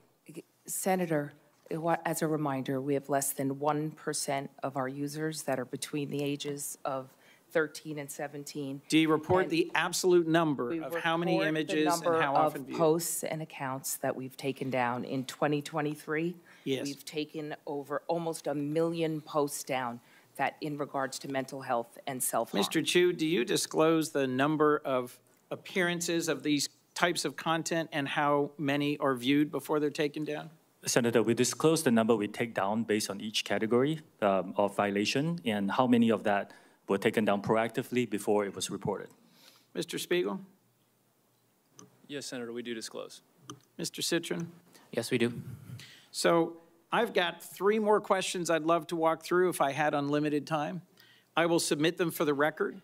The larger point is that platforms need to hand over more content about how the algorithms work, what the content does, and what the consequences are. Not at the aggregate, not at the population level, but the actual numbers of cases so we can understand the content. In closing, Mr. Chairman, I have a bipartisan bill, the Platform Accountability and Transparency Act, co-sponsored by Senators Cornyn, Klobuchar, Blumenthal on this committee and Senator Cassidy and others. It's in front of the Commerce Committee, not this committee. But it would set reasonable standards for disclosure and transparency to make sure that we're doing our jobs based on data. Yes, there's a lot of emotion in this field, understandably. But if we're going to legislate responsibly about the management of the content on your platforms, we need to have better data. Is there any one of you willing to say now that you support this bill? Mr. Chairman, let the record reflect a yawning silence from the leaders of the social media platforms. Thank you. Thanks, Senator Coons. We're on the first of 2 roll calls, and so please understand if some of the members leave and come back, it's no disrespect. They're doing their job. Senator Lee. Thank you, Mr. Chairman. Tragically, survivors of sexual abuse are often repeatedly victimized and re-victimized over and over and over again by having non-consensual images of themselves on social media platforms.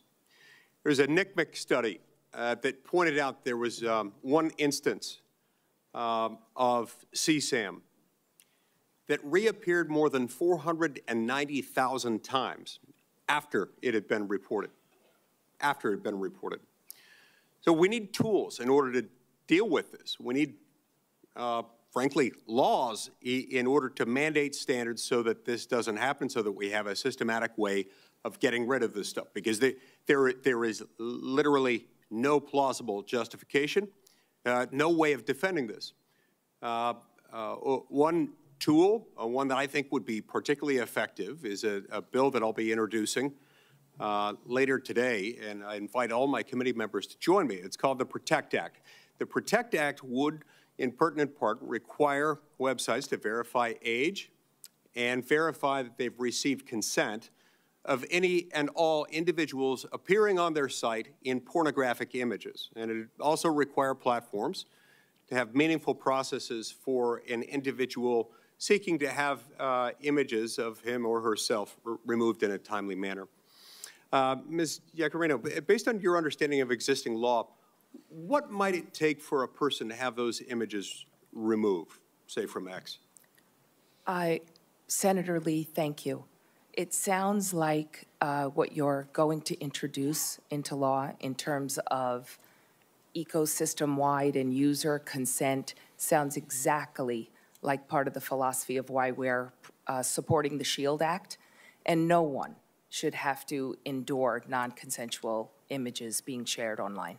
Yeah, and without that, without laws in place, and it's fantastic anytime a company, as you've described with yours, wants to take those steps, it's very helpful.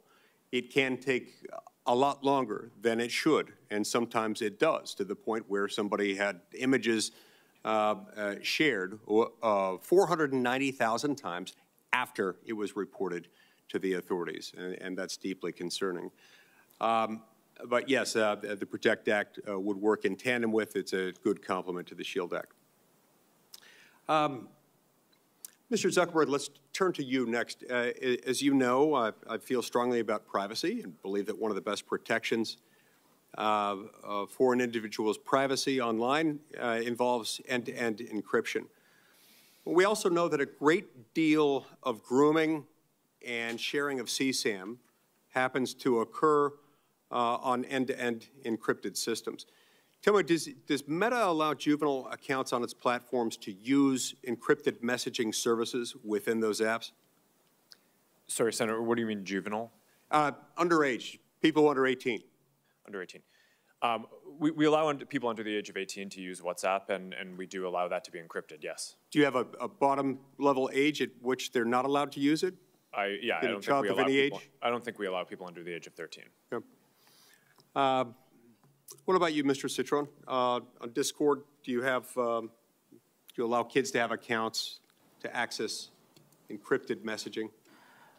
Discord is not allowed to be used by children under the age of 13, and we do not use end-to-end encryption for text messages. We believe that it's very important to be able to respond to well-formed law enforcement requests, and we're also working on proactively building technology. We're working with a nonprofit called Thorn to build a grooming classifier so that our Teen Safety Assist feature can actually identify these conversations if they might be happening, so we can intervene and give those teens tools to get out of that situation, or potentially even report those conversations and those people to law enforcement. And encryption, as much as it can prove useful elsewhere, it can be harmful, especially if you're on a site where you know children are being groomed and exploited. If you allow children onto an end-to-end encryption enabled app, that can prove problematic. Now, let's go back to you for a moment, Mr. Zuckerberg. Instagram recently announced that it's going to restrict all teenagers from access to eating disorder material, suicidal ideation themed material, self-harm content, and that's fantastic. That's great.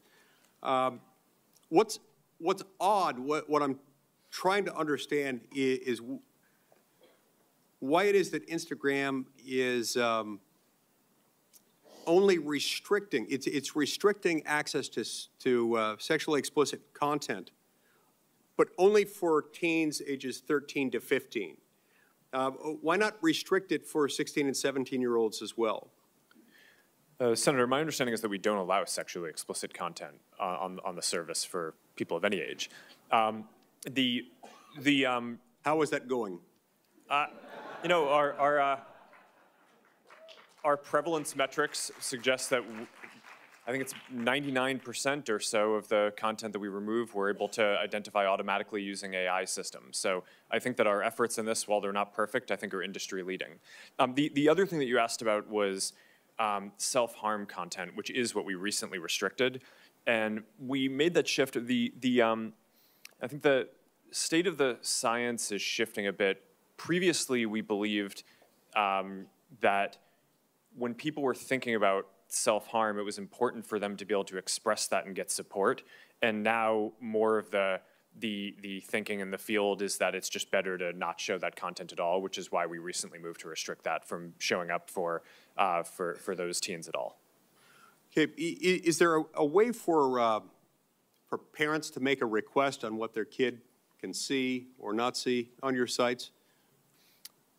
There are a lot of parental controls. I'm not sure if I don't think that we currently have a control around topics, but we do allow parents to control the time that the children are on the site, and also a lot of it is based on kind of monitoring and understanding what the teen's experience is, what they're interacting with. Mr. Citron, Discord allows pornography on its site. Now, reportedly, 17% of minors who use Discord have had online sexual interactions on your platform, 17%, and 10% have those interactions with someone that the minor believed to be an adult. Do you restrict minors from accessing Discord servers that host pornographic material on them?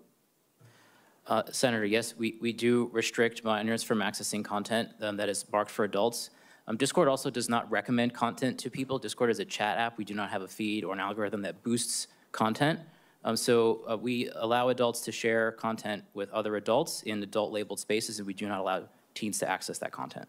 Okay. I see my time's expired. Thank you. Welcome, everyone. We are here in this hearing because as a collective, your platforms really suck at policing themselves.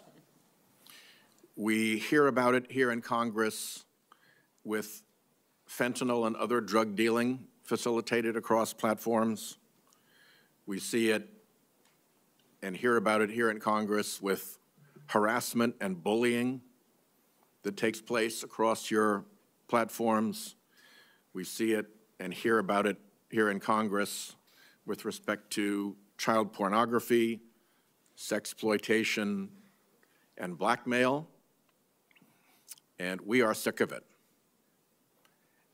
It seems to me that there is a problem with accountability because these conditions continue to persist. In my view, Section 230, which provides immunity from lawsuit, is a very significant part of that problem. If you look at where bullies have been brought to heel recently, whether it's Dominion finally getting justice against Fox News after a long campaign to try to discredit the election equipment manufacturer, or whether it's the moms and dads of the Sandy Hook victims finally getting justice against InfoWars and its campaign of trying to get people to believe that the massacre of their children was a fake put on by them, or even now, more recently, with a writer getting a very significant judgment against Donald Trump after years of bullying and defamation.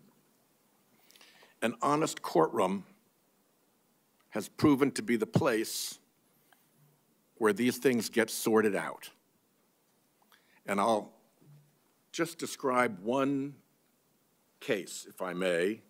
It's called Doe versus Twitter. The plaintiff in that case was blackmailed in 2017 for sexually explicit photos and videos of himself, then aged 13 to 14. A compilation video of multiple CSAM videos surfaced on Twitter in 2019. A concerned citizen reported that video on December 25th, 2019, Christmas Day. Twitter took no action. The plaintiff, then a minor in high school in 2019, became aware of this video from his classmates in January of 2020.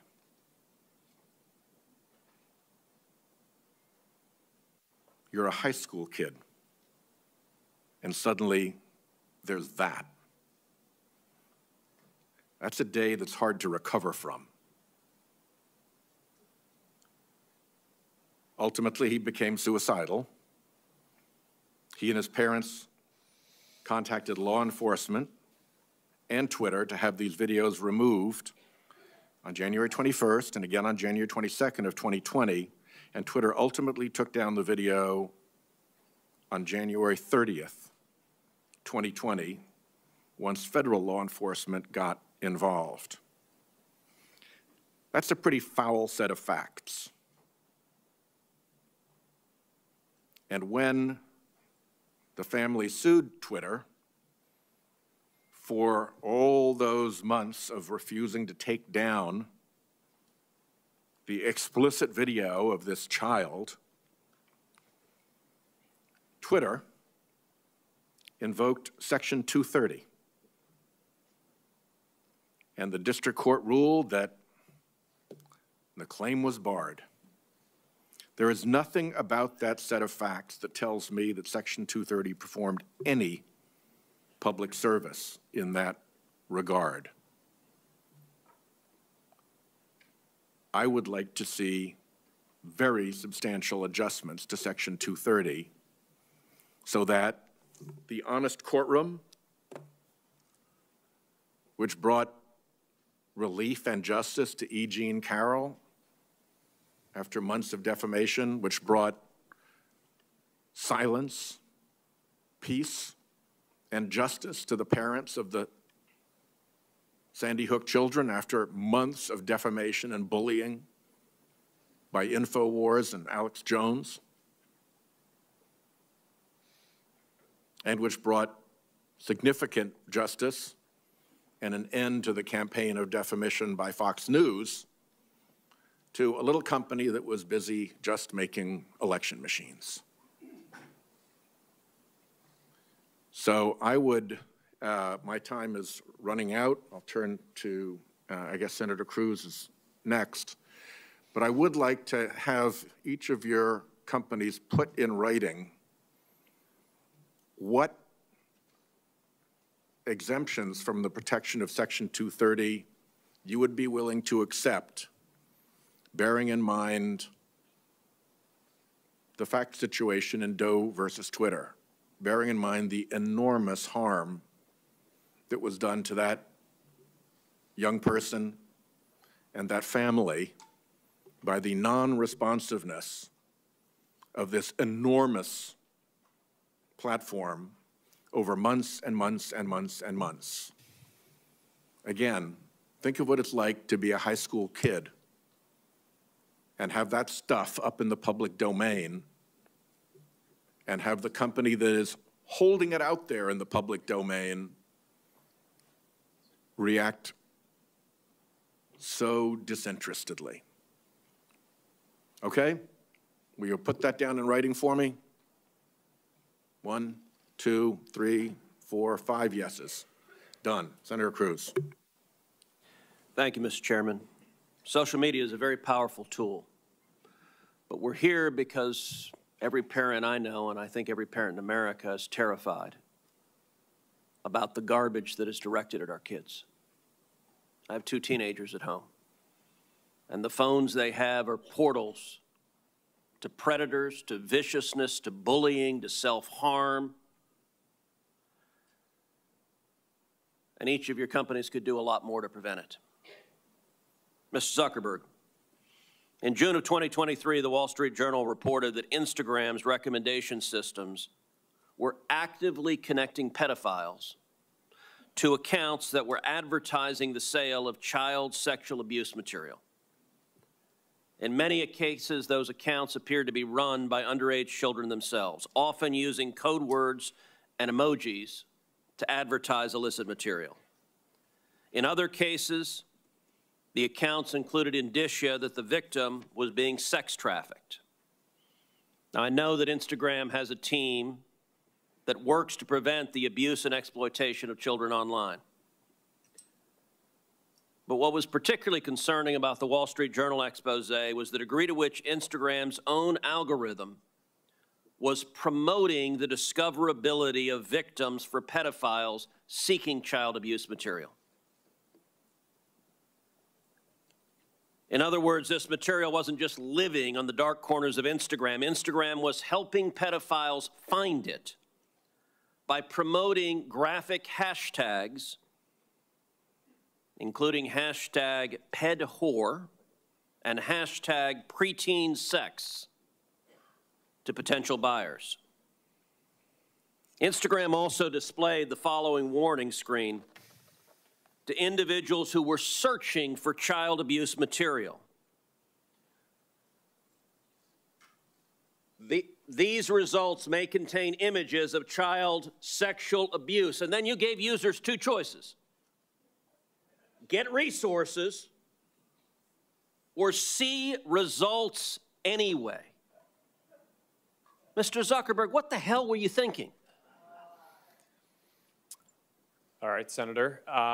The basic science behind that is that when people are searching for something that is problematic, it's often helpful to, rather than just blocking it, to help direct them towards something that that could be helpful for getting them to get help. In what, I understand get resources. In what sane universe is there a link for C results anyway? Well, because we might be wrong. We try to trigger this warning, or we tried to, when we think that there's any chance that the results Okay, you might be wrong. Let me ask you, how many times was this warning screen displayed?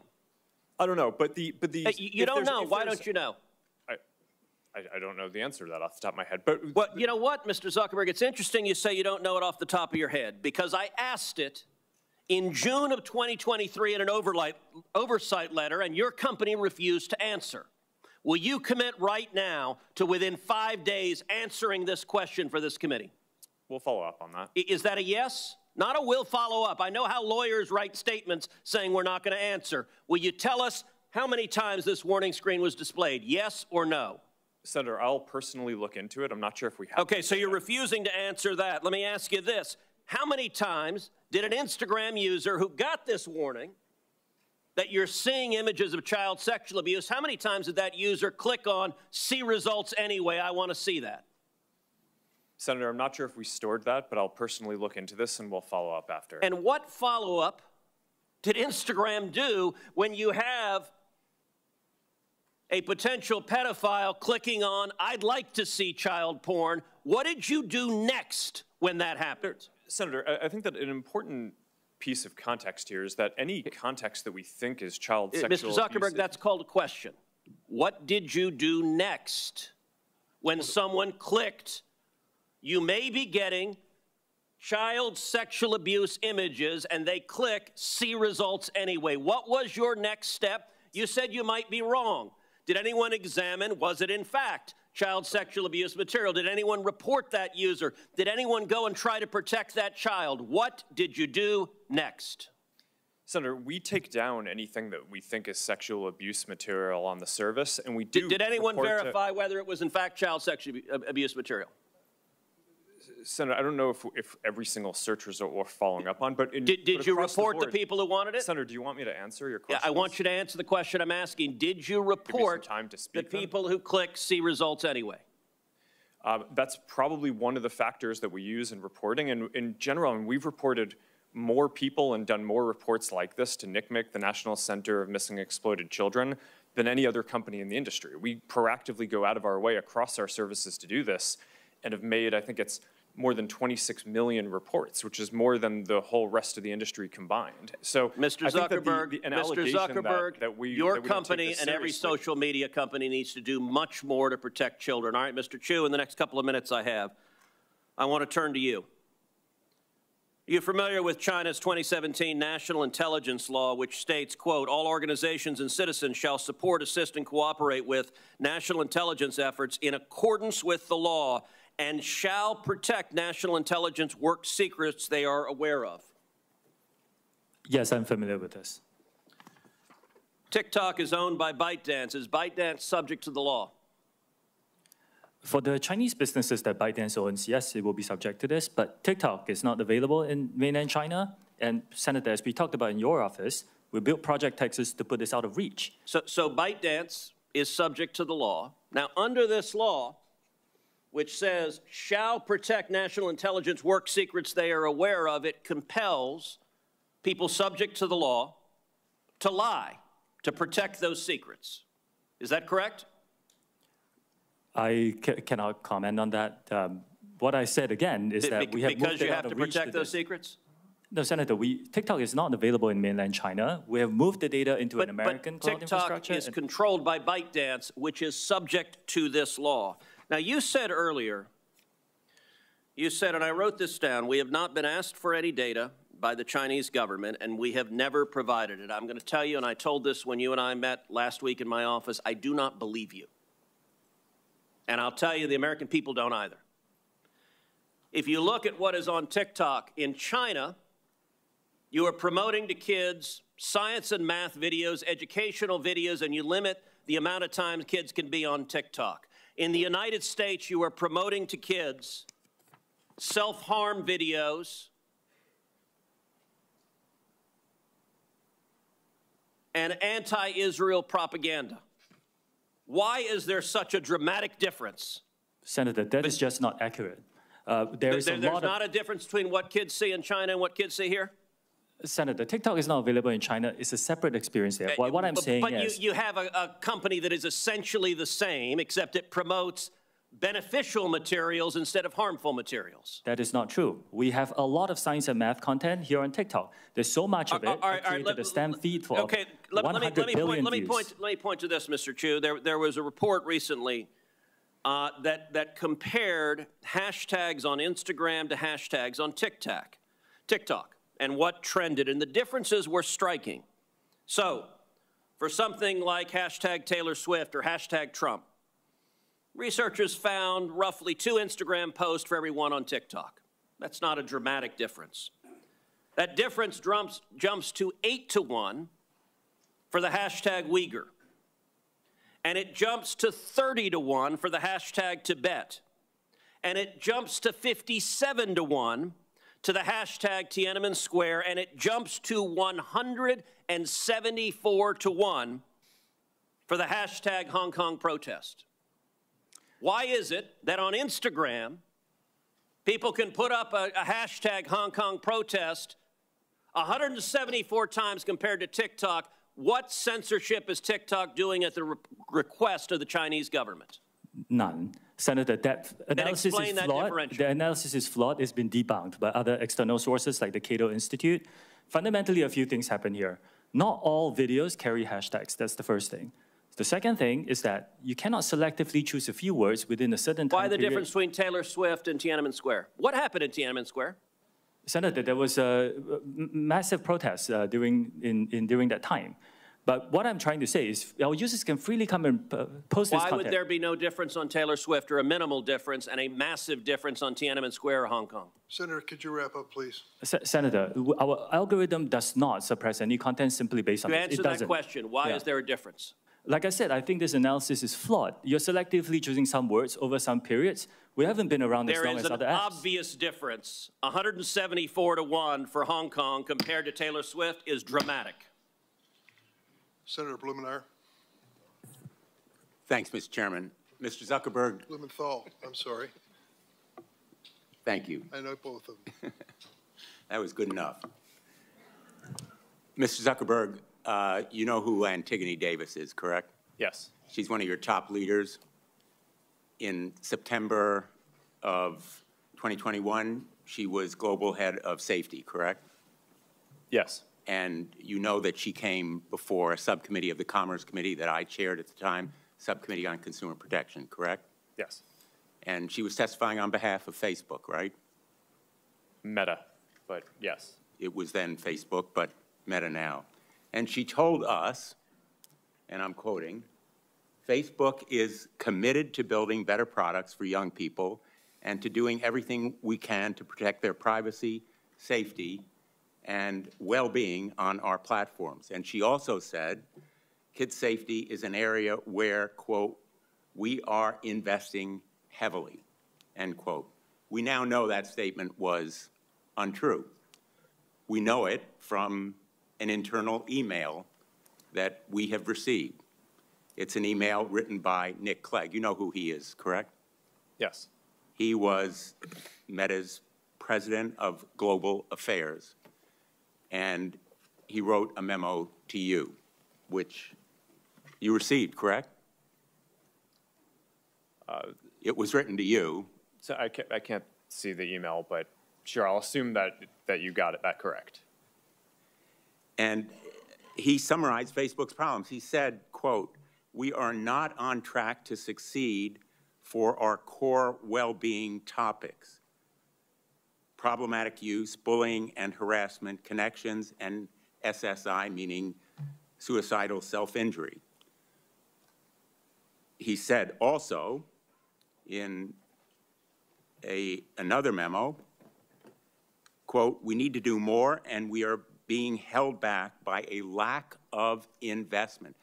This memo has the date of August 28th, just weeks before that testimony from Antigone Davis, correct?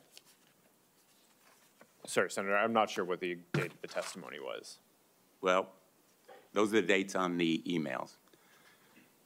Nick Clegg was asking you, pleading with you for resources to back up the narrative, to fulfill the commitments.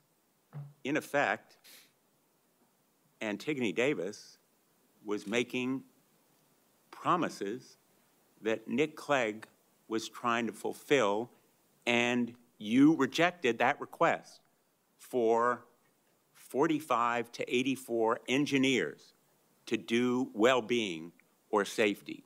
We know that you rejected it from another memo, Nick Clegg's assistant, Tim Colburn, who said, Nick did email Mark, referring to that earlier email, to emphasize his support for the package, but it lost out to the various other pressures and priorities. We've done a calculation that those potentially 84 engineers would have cost Meta about $50 million in a quarter when it earned $9.2 billion.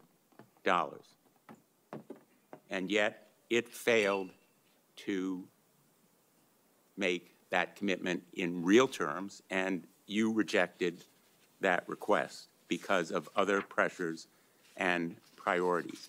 That is an example from your own internal document of failing to act, and it is the reason why we can no longer trust Meta and, frankly, any of the other social media to, in effect, grade their own homework. The public, and particularly the parents in this room, know that we can no longer rely on social media to provide the kind of safeguards that children and parents deserve.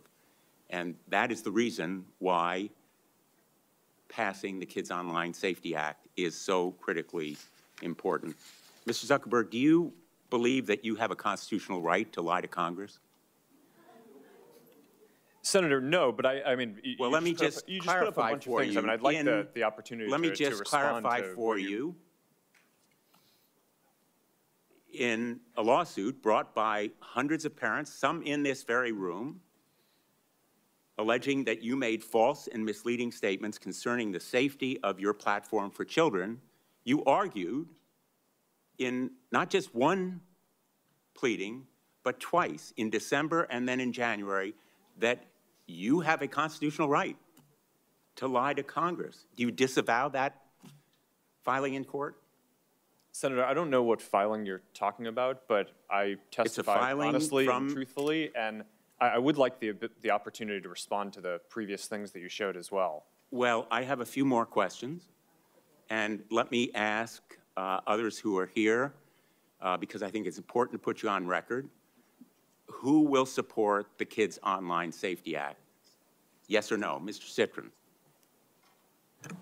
There are parts of the act that we think are great. No, it's a yes or no question. I'm going to be running out of time, so I'm assuming the answer is no if you can't answer yes.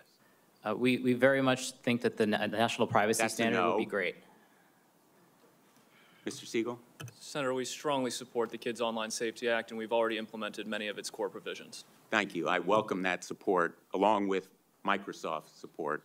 Mr. Chew? Senator, with some changes, we can support it. Well, in its present form, do you support it? Yes or no? We are aware that some groups have raised some concerns. It's important to understand I'll take that as a no. Ms. Yaccarino? Senator, we support COSA and will continue to make sure that it accelerates and make sure it continues to offer community for teens that are seeking that voice. Mr. Zuckerberg? Senator, we support the age-appropriate content standards, but would have some suggestions yes or no, on how to Mr. implement Zuckerberg? Do you support the Kids Online Safety Act. Senator, it's a measure these are that is nuanced public, things. and I'm just asking whether you'll support it or not. These are nuanced things. I think that the basic spirit is right. I think the basic ideas in it are right, and there are some ideas that I would debate how to best implement them. Unfortunately, I don't think we can count on social media as a group or big tech to support this measure. And in the past, we know it's been opposed by armies of lawyers and lobbyists. We're prepared for this fight, but I am very, very glad that we have parents here, because tomorrow we're going to have an advocacy day. And the folks who really count, the people in this room who support this measure, are going to be going to their representatives and their senators, and their voices and faces are going to make a difference. Senator Schumer has committed that he will work with me to bring this bill to a vote, and then we will have real protection for children and parents online. Thank you, Mr. Chairman. Thank you, Senator Blumenthal. We have a vote on, as Senator Cotton, have you voted on and Senator Hawley, you haven't voted yet. You're next. And I don't know how long the vote will be open, but I'll turn over to you. Thank you, Mr. Chairman. Mr. Zuckerberg, let me start with you. Did I hear you say in your opening statement that there's no link between mental health and social media use? Senator, what I said is I think it's important to look at the science. I know people widely talk about this as if that is something that's already been proven, and I think that the bulk of the scientific evidence does not support that. Well, really, let me just remind you of some of the science from your own company. Instagram studied the effect of your platform on teenagers. Let me just read you some quotes from the Wall Street Journal's report on this. Company researchers found that Instagram is harmful for a sizable percentage of teenagers, most notably teenage girls. Here's a quote from your own study. Quote, "We make body image issues worse for 1 in 3 teen girls." Here's another quote. "Teens blamed Instagram," this is your study, "for increases in the rate of anxiety and depression. This reaction was unprompted and consistent across all groups." That's your study. Senator, we try to understand the feedback and how people feel about the services. We can improve Wait a minute, your own study says that you make life worse for 1 in 3 teenage girls. You increase Senator, anxiety and depression. That's what it says, and you're here testifying to us in public that there's no link. You've been doing this for years. For years, you've been coming in public and testifying under oath that there's absolutely no link. Your product is wonderful. The science is nascent, full speed ahead, while internally, you know full well your product is a disaster for teenagers. Senator, and yet that's you not keep true. right on doing what you're doing, right? That's not true. That's not true. Let me show you some other facts I know that you're familiar with. Wait a minute. That's not a question. That's not a question. Those are facts, Mr. Zuckerberg. That's not a question. Those aren't facts. Let me show you some more facts. Here's some information from a whistleblower who came before the Senate, testified under oath in public. He worked for you. He's a senior executive. Here's what he showed he found when he studied your products. So, for example, this is girls between the ages of 13 and 15 years old. 37% of them reported that they had been exposed to nudity on the platform unwanted in the last 7 days. 24% said that they had experienced unwanted sexual advances they'd been propositioned in the last 7 days. 17% said they had encountered self-harm content pushed at them in the last 7 days. Now, I know you're familiar with these stats because he sent you an email where he lined it all out. I mean, we've got a copy of it right here. My question is, who did you fire for this? Who got fired because of that? Senator, we study all of this because it's important and we want to improve our services. Well, you just told me a second ago you studied it, that there was no linkage. Who did you fire? I said you mischaracterized. 37% of teenage girls between 13 and 15 were exposed to unwanted nudity in a week on Instagram. You knew about it. Who did you fire? Senator, this is why we're building all Who did you fire? Tools. Senator, I don't think that's... Who did you fire? I'm not going to answer that. Because you didn't fire anybody, right? You didn't take any significant action. It's appropriate to talk about like it's not appropriate. HR decisions. Do you know who's sitting behind you? You've got families from across the nation whose children are either severely harmed or gone, and you don't think it's appropriate to talk about steps that you took? The fact that you didn't fire a single person? Let me ask you this. Let me ask you this. Have you compensated any of the victims? Sorry? Have you compensated any of the victims? These girls, have you compensated them? I don't believe so. Why not? Don't you think they deserve some compensation for what your platform has done? Help with counseling services? Help with dealing with the issues that your services cause? Our job is to make sure that we build tools to help keep people safe. Are you going to compensate them? Senator, our job and what we take seriously is making sure that we build industry-leading tools to find harmful content, make money. take it off the services, To make money. and to build tools that empower parents. So you didn't take any action. You didn't take any action. You didn't fire anybody. You haven't compensated a single victim. Let me ask you this. Let me ask you this. There's families of victims here today. Have you apologized to the victims? Would you like to do so now? Well, they're here. You're on national television. Would you like now to apologize to the victims who have been harmed by your product? Show them the pictures. Would you like to apologize for what you've done to these good people? I'm sorry for everything that you've all been through. It's terrible. No one should have to go through the things that your families have suffered. And this is why we invested so much and are going to continue doing industry-leading efforts to make sure that no one has to go through the types of things that your families have had to suffer. You know, why, Mr. Zuckerberg, why should your company not be sued for this? Why is it that you can claim, you hide behind a liability shield, you can't be held accountable? Shouldn't you be held accountable personally? Will you take personal responsibility? Senator, I think I've already answered this. I mean, these Well, are try this serious again. issues. Will you take personal responsibility?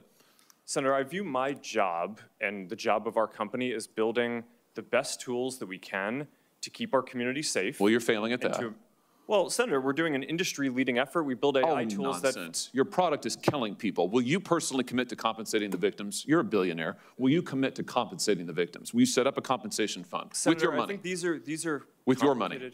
Senator, these are complicated issues. No, that's not a complicated question, though. That's Senator, a yes or no. Will you set up a victims' compensation fund with your money, the money you made on these families sitting behind you? Yes or no?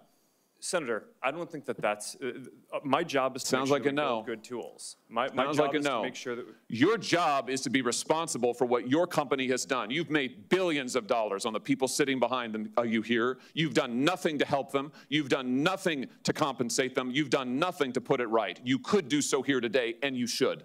You should, Mr. Zuckerberg.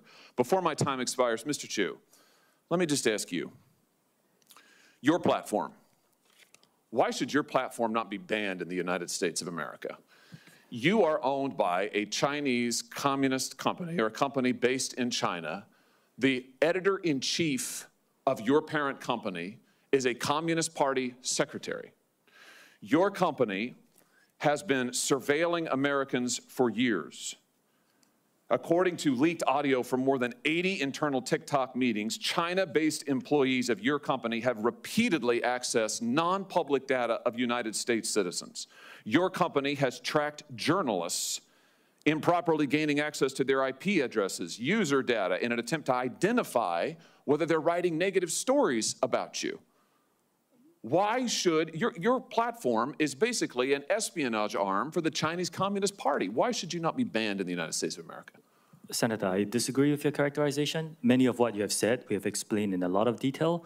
TikTok is used by 170 million Americans. I know, and every single one of those Americans are in danger from the fact that you track their keystrokes, you track their app usage, you track their location data, and we know that all of that information can be accessed by Chinese employees who are subject to the dictates of the Chinese Communist Party. Why should you not be banned in this country?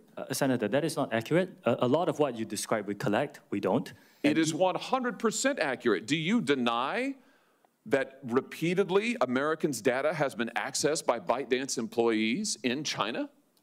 We built a project that cost us billions of dollars to stop that, and we have made a lot of progress. And it hasn't been stopped. According to the Wall Street Journal report from just yesterday, Even now, ByteDance workers, without going through official channels, have access to the private information of American citizens. I'm quoting from the article, private information of American citizens, including their birth date, their IP address, and more. That's now. Senator, as we know, the media doesn't always get it right. What we have. But the Chinese Communist Party does?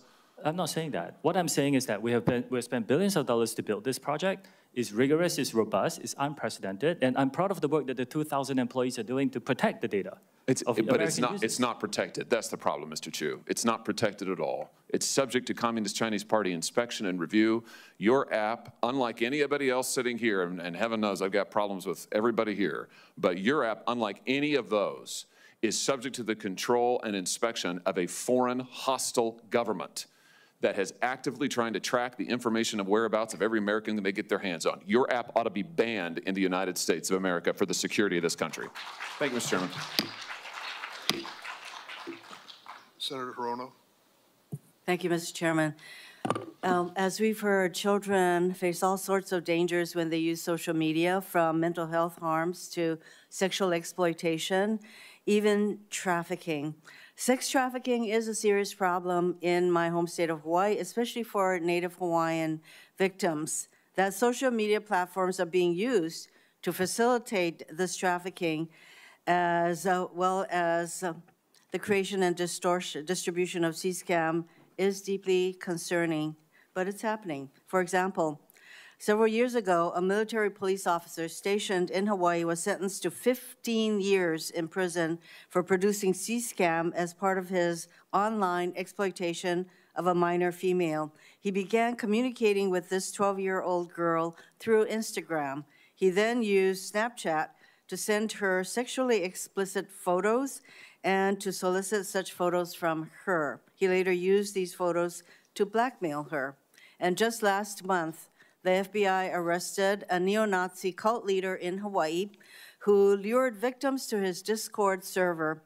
He used that server to share images of extremely disturbing child sexual abuse material interspersed with neo-Nazi imagery. Members of his child exploitation and hate group are also present on Instagram, Snapchat, X, and TikTok, all of which they use to recruit potential members and victims.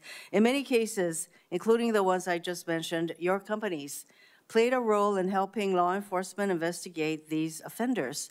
But by the time of the investigation, so much damage had already been done. This hearing is about how to keep children safe online, and we've listened to all of your testimony, to seemingly impressive safeguards for young users. You try to limit the time that they spend. You require parental consent. You have all of these tools, yet trafficking and exploitation of minors online and on your platforms continues to be rampant. Nearly all of your companies make your money through advertising, specifically by selling the attention of your users. Your product is your users. As a Meta product designer wrote in an email, quote, "Young ones are the best ones.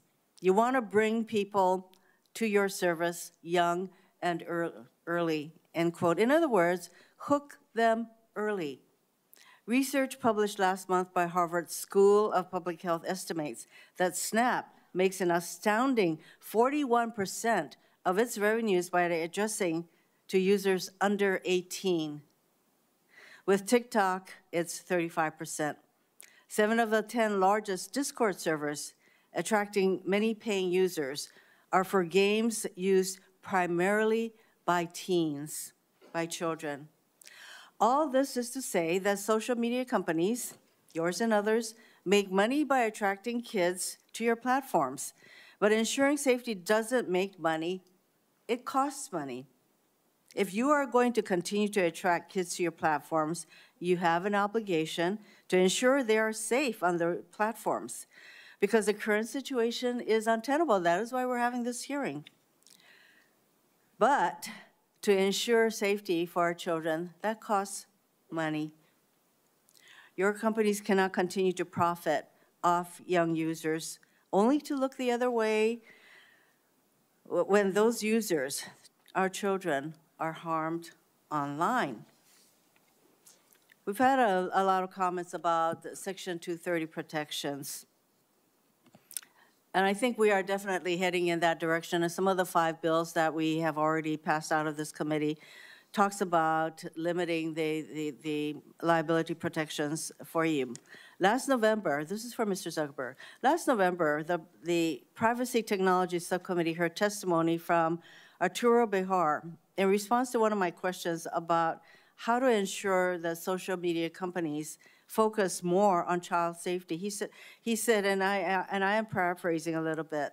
Mr. Bejar said, "What will change their behavior is at the moment that Mark Zuckerberg declares earnings, and these earnings have to be declared to the SEC." So he has to say, last quarter we made $34 billion, and the next thing he has to say is how many teens experienced unwanted sexual advances on his platform. Mr. Zuckerberg, will you commit to reporting measurable child safety data on your quarterly earnings reports and calls? Senator, it's a good question. We actually already have a quarterly report that we issue and do a call to answer questions for how we're enforcing our community standards. That includes not just the child safety issues and metrics. So is that a yes? We have a separate call that we do this on, but we've led Well, the I think industry. that you know, you have to report your earnings to the SEC. Will you report to them this kind of data, and by numbers, by the way, because Senator Coons said, and others have said, percentages don't really tell the full story. Will you report to the SEC the number of teens, and sometimes you don't even know whether they're teens or not because they just claim to be adults. Will you report the number of underage children on your platforms who experience unwanted CSAM and other kinds of messaging that harm them? Will you commit to citing those numbers to the SEC when you make your quarterly report? Well, Senator, I'm not sure it would make as much sense to include it in the SEC filing, but we file it publicly so that way everyone can see this. And I'd be happy to follow up and talk about what specific metrics. I think the specific things that some of the ones that you just mentioned around underage people on our services, we don't allow people under the age of 13 on our service. So if we find anyone who's under the age of 13, we remove them from our service. Now, I'm not saying that people don't lie and that there aren't anyone who's under the age of 13 who's using it, but we're not going to be able to count how many people there are, because fundamentally, if we identify that someone is underage, we remove them from the service. I think that's really important that we get actual numbers, because these are real human beings. That's why all these parents and others are here, because each time that a young person is exposed to this kind of unwanted material and they get hooked, it is a danger to that individual. So I'm hoping that you are saying that you do report this kind of information to, if not the SEC, that it is made public. I think I'm hearing that, yes, you do. So. Yes, Senator, I think we report more publicly on our enforcement than any other company in the industry. And we're very supportive of transparency measures. I am running out of time, Mr. Zuckerberg, but so I will follow up with what exactly it is that you do report. Again, for you, when Meta automatically places young people's accounts, and you testified to this, on the most restrictive privacy and content sensitivity sessions, and yet teens are able to opt out of these safeguards. Isn't that right? Yeah. It's not mandatory that they remain on these settings. They can opt out. Senator, yes, we default teens into a private account so that they have a private and restricted experience, but some teens want to be creators and want to have content that they share more broadly, and I don't think that that's something that should just blanketly be banned. Why not? I think it should be mandatory that they remain on the more restrictive settings. Senator, I think that there's I mean, a lot of teens create amazing things, and I think with the right supervision and parenting and controls, I think that that's like, I don't think that that's the type of thing that you want to just not allow anyone to be able to do. I think you want to make it so that my time is up, but I have to say that there is an argument that you all make for every single thing that we are proposing, and I share the concern that I have about the blanket limitation on liabilities that we provide all of you, and I think that has to change, and that is on us, on Congress, to make that change. Thank you, Mr. Chairman. Thank you, Senator Rono. Senator Cotton. Mr. Chew, let's cut straight to the chase. Is TikTok under the influence of the Chinese Communist Party? No, Senator, we are a private business. Okay, so you can see that your parent, ByteDance, is subject to the 2017 national security law, which requires Chinese companies to turn over information to the Chinese government and conceal it from the rest of the world. You concede that, correct? Senator, the Chinese That's no business, question. You conceded it early. any company that does, any global business that does business in China has to follow their local laws. Isn't it the case that ByteDance also has an internal Chinese Communist Party committee? Like I said, all businesses that operate in China have to follow their local law. So your parent company is subject to the national security law that requires it to answer to the party. It has its own internal Chinese Communist Party committee. You answer to that parent company, but you expect us to believe that you're not under the influence of the Chinese Communist Party? I understand this concern, Senator, which is why we built Project Texas. It was a yes or no question. Okay. Well, you used to work for ByteDance, didn't you? You were the CFO for ByteDance? That is correct, Senator. In April 2021, while you were the CFO, the Chinese Communist Party's China Internet Investment Fund purchased a 1% stake in ByteDance's main Chinese subsidiary, the ByteDance Technology Company. In return for that so-called 1% golden share, the party took one of 3 board seats at that subsidiary company. That's correct, isn't it? It's for the Chinese business. Is that correct? It's for the Chinese business, yes. That deal was finalized on April 30th, 2021. Isn't it true that you were appointed the CEO of TikTok the very next day on May 1, 2021? Well, it's a coincidence. It's a coincidence that you were the CFO, Senator, that the Chinese Communist Party took its golden share in its board seat, and the very next day you were appointed the CEO of TikTok? That's a hell of a coincidence. It really is, Senator. Yeah, it is. Okay. And before ByteDance, you were at a Chinese company called Xiaomi, is that correct? Yes, I used to work around the world. Where did you live when you worked at Xiaomi? I lived in China, like many expats. Where exactly? In Beijing, in China. How many years did you live in Beijing? Senator, I worked there for about 5 years. So you lived there for 5 years? Yes. Isn't it the case that Xiaomi was sanctioned by the United States government in 2021 for being a communist Chinese military company? I'm here to talk about TikTok. I think they then had a lawsuit and it was overturned. I can't remember the details. It's another company. The Biden administration that reversed those sanctions, just like, by the way, they reversed the terrorist designation on the Houthis in Yemen. How's that working out for them? But it was sanctioned as a Chinese communist military company. So you said today, as you often say, that you live in Singapore. Of what nation are you a citizen? Singapore. Are you a citizen of any other nation? No, Senator. Have you ever applied for Chinese citizenship? Senator, I served my nation in Singapore. No, I did not. Do you have a Singaporean passport? Yes, and I served my military for two and a half years in Singapore. Do you have any other passports from any other nations? No, Senator. Your wife is an American citizen. Your children are American citizens. That's correct. Have you ever applied for American citizenship? No, not yet. Okay. Have you ever been a member of the Chinese Communist Party? Senator, I'm Singaporean. No. Have you ever been associated or affiliated with the Chinese Communist Party? No, Senator. Again, I'm Singaporean. Let me ask you some hopefully simple questions. You said earlier, in response to a question, that what happened at Tiananmen Square in June of 1989 was a massive protest. Did anything else happen in Tiananmen Square? Yes, I think it's well documented. There was a massacre. There was the indiscriminate slaughter of hundreds or thousands of Chinese citizens. Do you agree with the Trump administration and the Biden administration that the Chinese government is committing genocide against the Uyghur people? Senator, I've said this before. I think it's really important that anyone who cares about this topic or any topic can freely express themselves on TikTok. It's a very simple question that unites both parties in our country and governments around the world. Is the Chinese government committing genocide against the Uyghur people?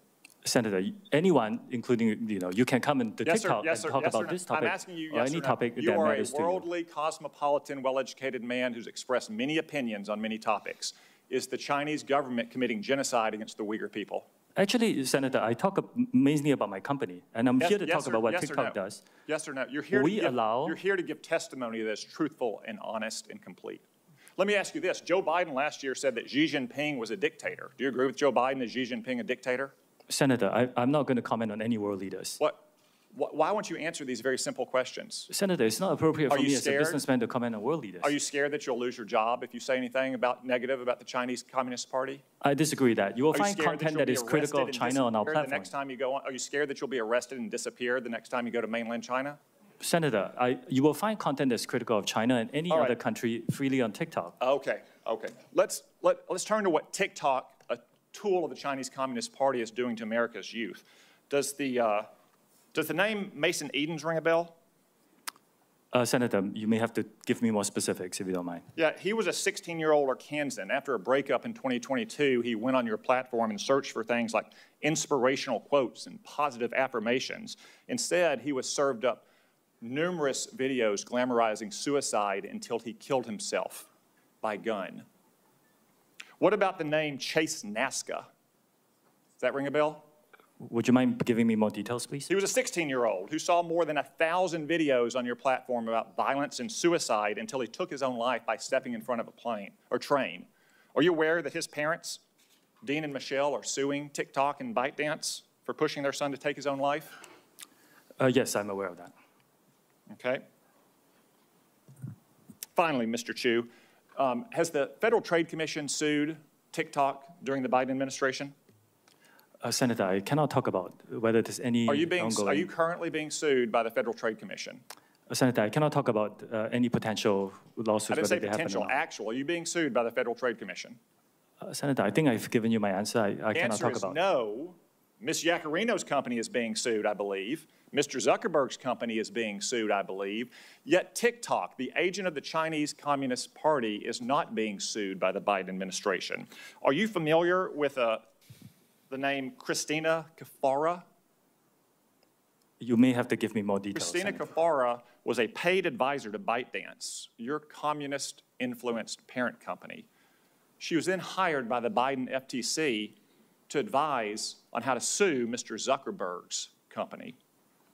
Senator, ByteDance is a global company and not a Chinese Communist company. It's owned by global investors. Public reports indicate that your lobbyist visited the White House more than 40 times in 2022. How many times did your company's lobbyist visit the White House last year? I don't know that, Senator. Are you aware that the Biden campaign and the Democratic National Committee is on your platform? They have TikTok accounts? Senator, we encourage people to come on Which, to create by the way, organic, authentic content. they won't let their staffers use their personal phones. They give them separate phones that they only use TikTok on. We encourage everyone to join, including yourself, Senator. So all these companies are being sued by the FTC. You're not. The FTC has a former paid advisor, your parent, talking about how they can sue Mr. Zuckerberg's company.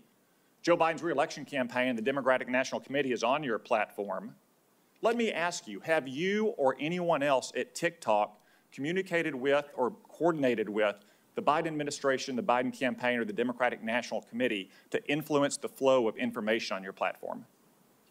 We work with any creators who want to use our campaign. It's all the same process that we have. So what we have here, we have a company that's a tool of the Chinese Communist Party that is poisoning the minds of America's children, in some cases driving them to suicide, and that at best the Biden administration is taking a pass on, at worst maybe in collaboration with. Thank you, Mr. Chew. Thank you, Senator Cotton. So we're going to take a break now. We're on the second roll call. Members can take advantage of it if they wish. The break will last about 10 minutes. Please do your best to return. Yes,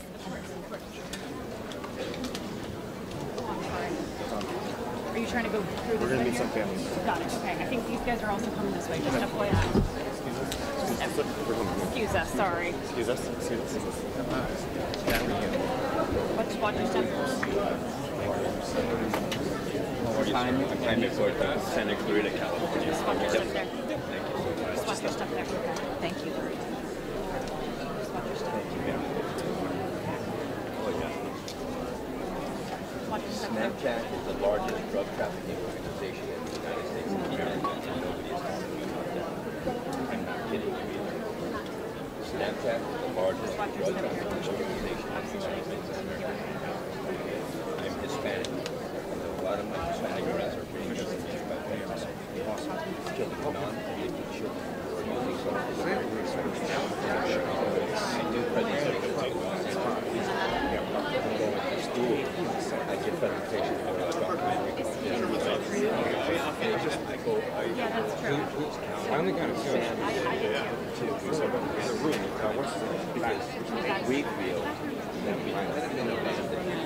But this right here, what you guys have right now, you're refused.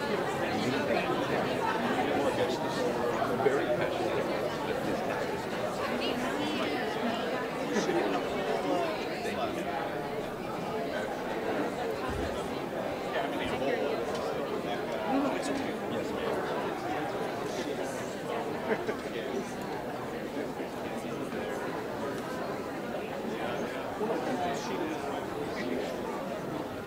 know they do. I know they do. By the way, they're saying that we're not able to sue. I apologize for it. We have an attorney that has an active I get it. I get it. 12 allegations survived to go to trial and full discovery. The broadest palette anyone's ever had against a social media company. And if we break through, none of this will be necessary. This is the very first time that we've been able to put a chink in their Social media victims law firm has been representing us for 3 years. In Washington State, here today, Legislature State out of Maine.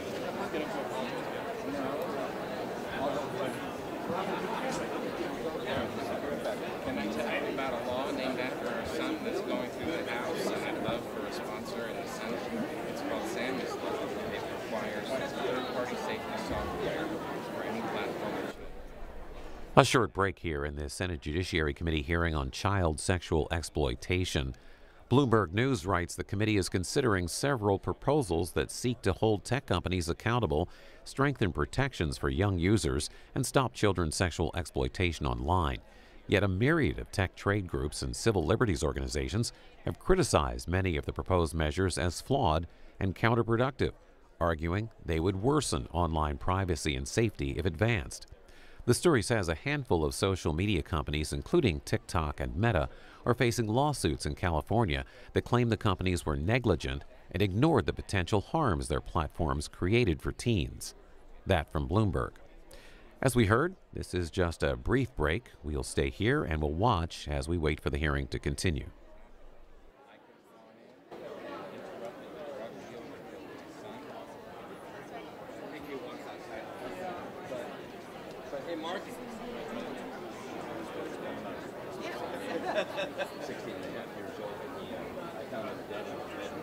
non-addicted to drugs, wanted to go to Penn State to become a software engineer.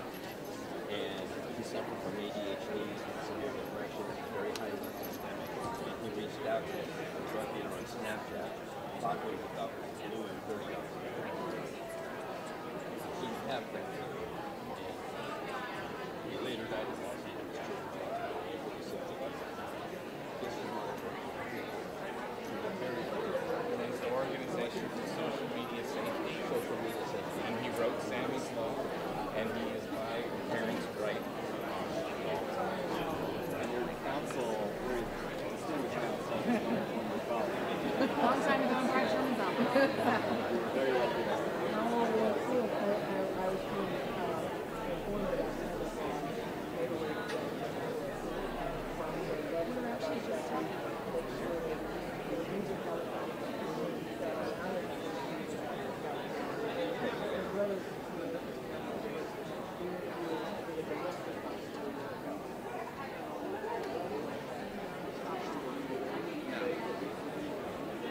Yeah, we're absolutely here. I'll share all of our legislative proposals with the staff. We have Sammy'sLaw.org and the website. The bills are all out. Just via PDFs. Bipartisan, non-confidential. Apostrophe, just Sammy's Law. And we're running proposals in California too.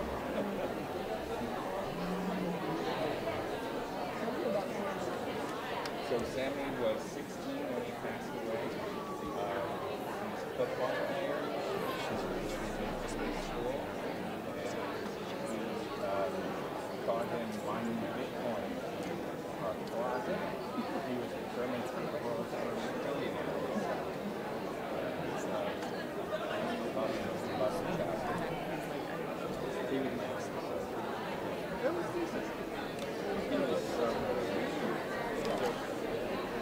He had more friends than his girls. Right. He had more friends than girls than his boys because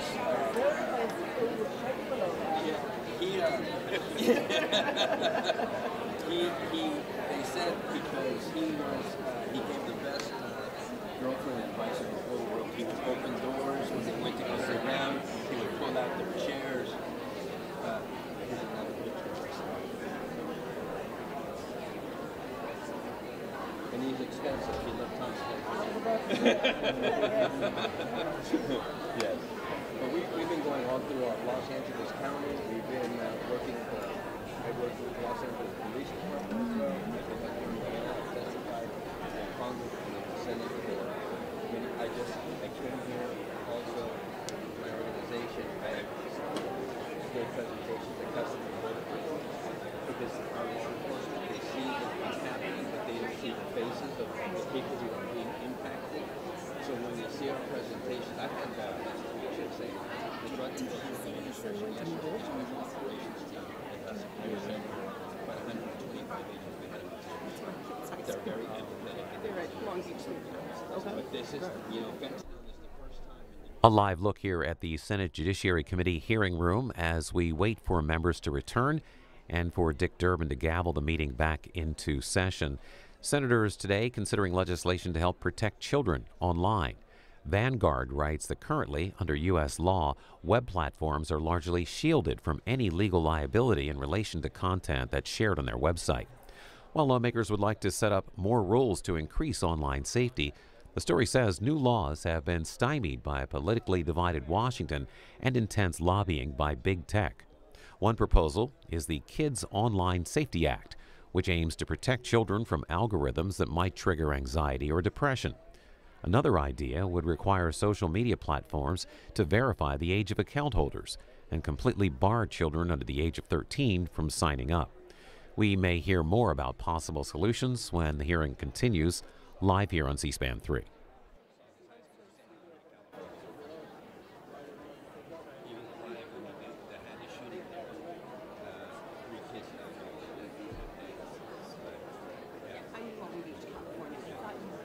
I had a phone call with Spiegel after my son, and I asked him if he saw the only thing he tends to see is they weren't even processing it.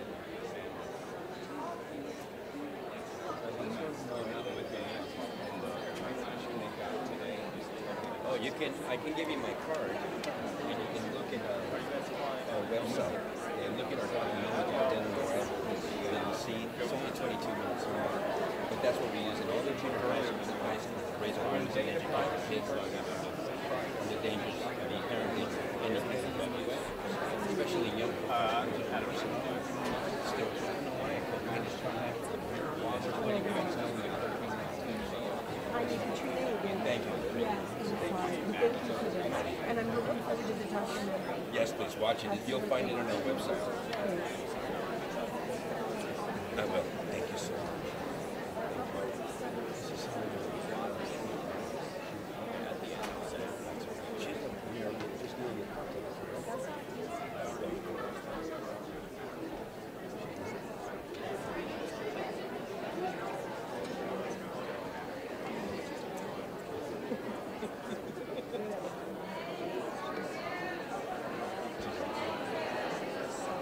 Can we get a picture? Yeah, we were just going to see if we wanted to, because we're about to read. Yes, please. I'm just a constituent. I belong with my husband and his business.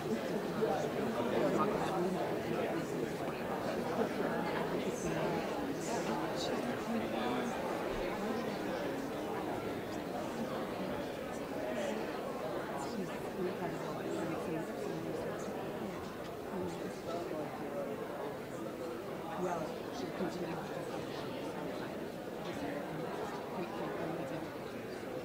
Better.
uno de los senadores me dijo que se volteara a ver.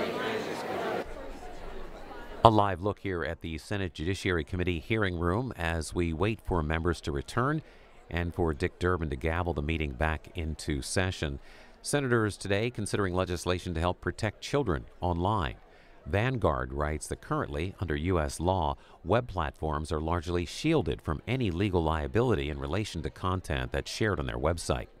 While lawmakers would like to set up more rules to increase online safety, the story says new laws have been stymied by a politically divided Washington and intense lobbying by big tech. One proposal is the Kids Online Safety Act, which aims to protect children from algorithms that might trigger anxiety or depression. Another idea would require social media platforms to verify the age of account holders and completely bar children under the age of 13 from signing up. We may hear more about possible solutions when the hearing continues, live here on C-SPAN 3.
Yes, thank you. Thank you, sir.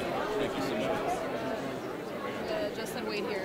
Text you, get seated. I don't know when they're going to get seated. That would be good.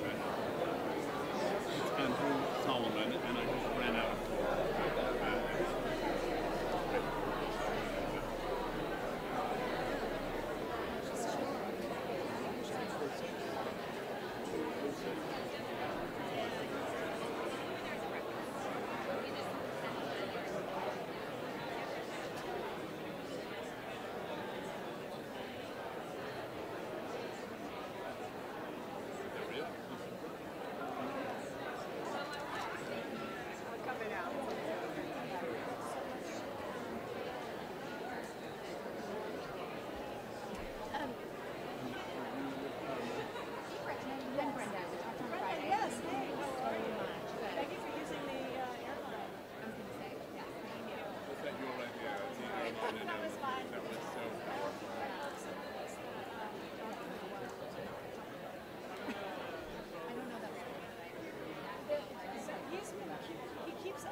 Senate Judiciary Committee will resume.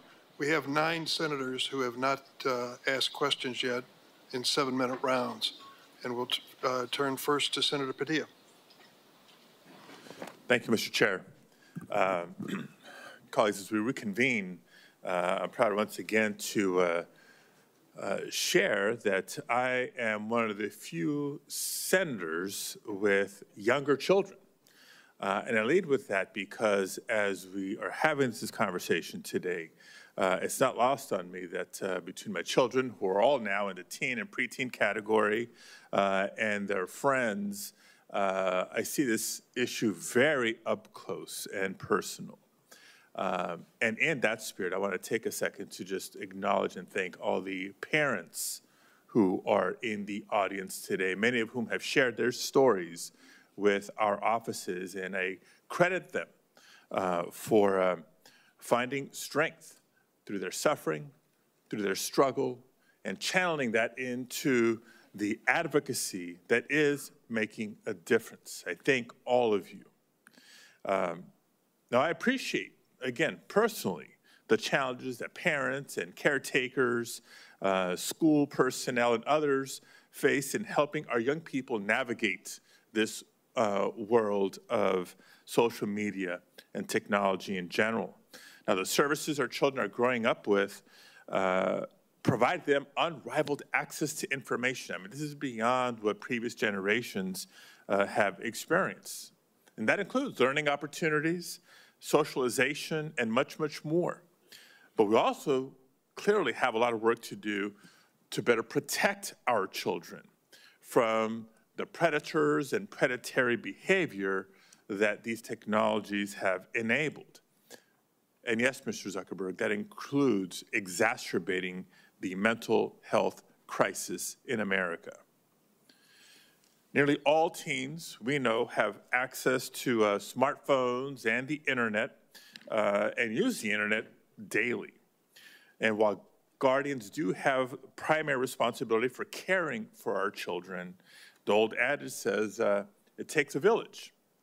And so society as a whole, including leaders in the tech industry, must prioritize the health and safety of our children. Now, dive into my questions now and be specific, platform by platform, witness by witness, on the topic of some of the parental tools you have each made reference to. Mr. Citron, how many minors are on Discord, and how many of them have caretakers that have adopted your Family Center tool? And if you don't have the numbers, just say that quickly and provide that to our office. We can follow up with you on that. How have you ensured that young people and their guardians are aware of the tools that you offer? We make it very clear to teens on our platform what tools are available, and our Teen Safety Assist is enabled by default. What specifically do you do? What may be clear to you is not clear to the general public. So what do you do, in your opinion, to make it very clear? So our Teen Safety Assist, which is a feature that helps teens keep themselves safe, in addition to blocking and blurring images that may be sent to them, that is on by default for teen accounts, and it cannot be turned off. We also have, we market and to our teen users directly on our platform. We launched our Family Center. We created a promotional video. We put it directly in our product. So when every teen opened the app, in fact, every user opened the app, they got an alert like, hey, Discord has this, they want you to use it. Thank you. Look forward to the data that we're requesting from Mr. Zuckerberg. Across all of Meta services, from Instagram, Facebook, Messenger, and Horizon, how many minors use your applications? And of those minors, how many have a caretaker that has adopted the parental supervision tools that you offer? Sorry, I can follow up with the specific stats on that. Okay, it would be very helpful, not just for us to know, but for you to know as the leader of your company. And how, same question, how are you ensuring that young people and their guardians are aware of the tools that you offer? We run pretty extensive ad campaigns, both on our platforms and outside. We work with creators and organizations like Girl Scouts to make sure that this is broadly, that there's broad awareness of the tools. Okay. Mr. Spiegel, how many minors use Snapchat? And of those minors, how many have caretakers that are registered with your Family Center? Senator, I believe approximately, in the United States, there are approximately 20 million teenage users of Snapchat. I believe approximately 200,000 parents use Family Center, and about 400,000 teens have linked their account to their parents using Family Center. So 200,000, 400,000 sounds like a big number, but small in percentage of the minors using Snapchat. What are you doing to ensure that young people and their guardians are aware of the tools you offer? Senator, we create a banner for Family Center on the user's profiles so that accounts we believe may be of the age that they could be parents can see the entry point into Family Center easily. Okay. Mr. Chew, how many minors are on TikTok, and how many of them have a caregiver that uses your family tools? Senator, I need to get back to you on the specific numbers, but we were one of the first platforms to give what we call family pairing to parents. You go to settings, you turn on the QR code, your teenager's QR code and yours, you scan it. And what it allows you to do is you can set screen time limits, you can filter out some keywords, you can turn on the more restricted mode. And we're always talking to parents. I met a group of parents and teenagers and high school teachers last week to talk about what more we can provide in the family pairing mode. Ms. Yaccarino, how many minors use X, and are you planning to implement safety measures or guidance for caretakers like your peer companies have? Thank you, Senator. Less than 1% of all U.S. users are between the ages of 13 and 17. Less than 1% out of how many? Of 90 million U.S. users. Okay, so still hundreds of thousands. Continue. Yes, yes, and every single one is very important. Being a 14-month-old company, we have reprioritized child protection and safety measures, and we have just begun to talk about and discuss how we can enhance those with parental controls. Let me continue with a follow-up question for Mr. Citron. In addition to keeping parents informed about the nature of various internet services, there's a lot more we obviously need to do. For today's purposes, while many companies offer a broad range of quote-unquote user empowerment tools, it's helpful to understand whether young people even find these tools helpful.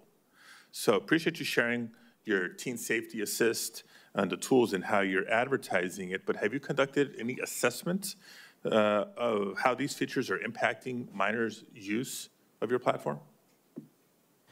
Our intention is to give teens tools, capabilities that they can use to keep themselves safe, and also so our teams can help keep teens safe.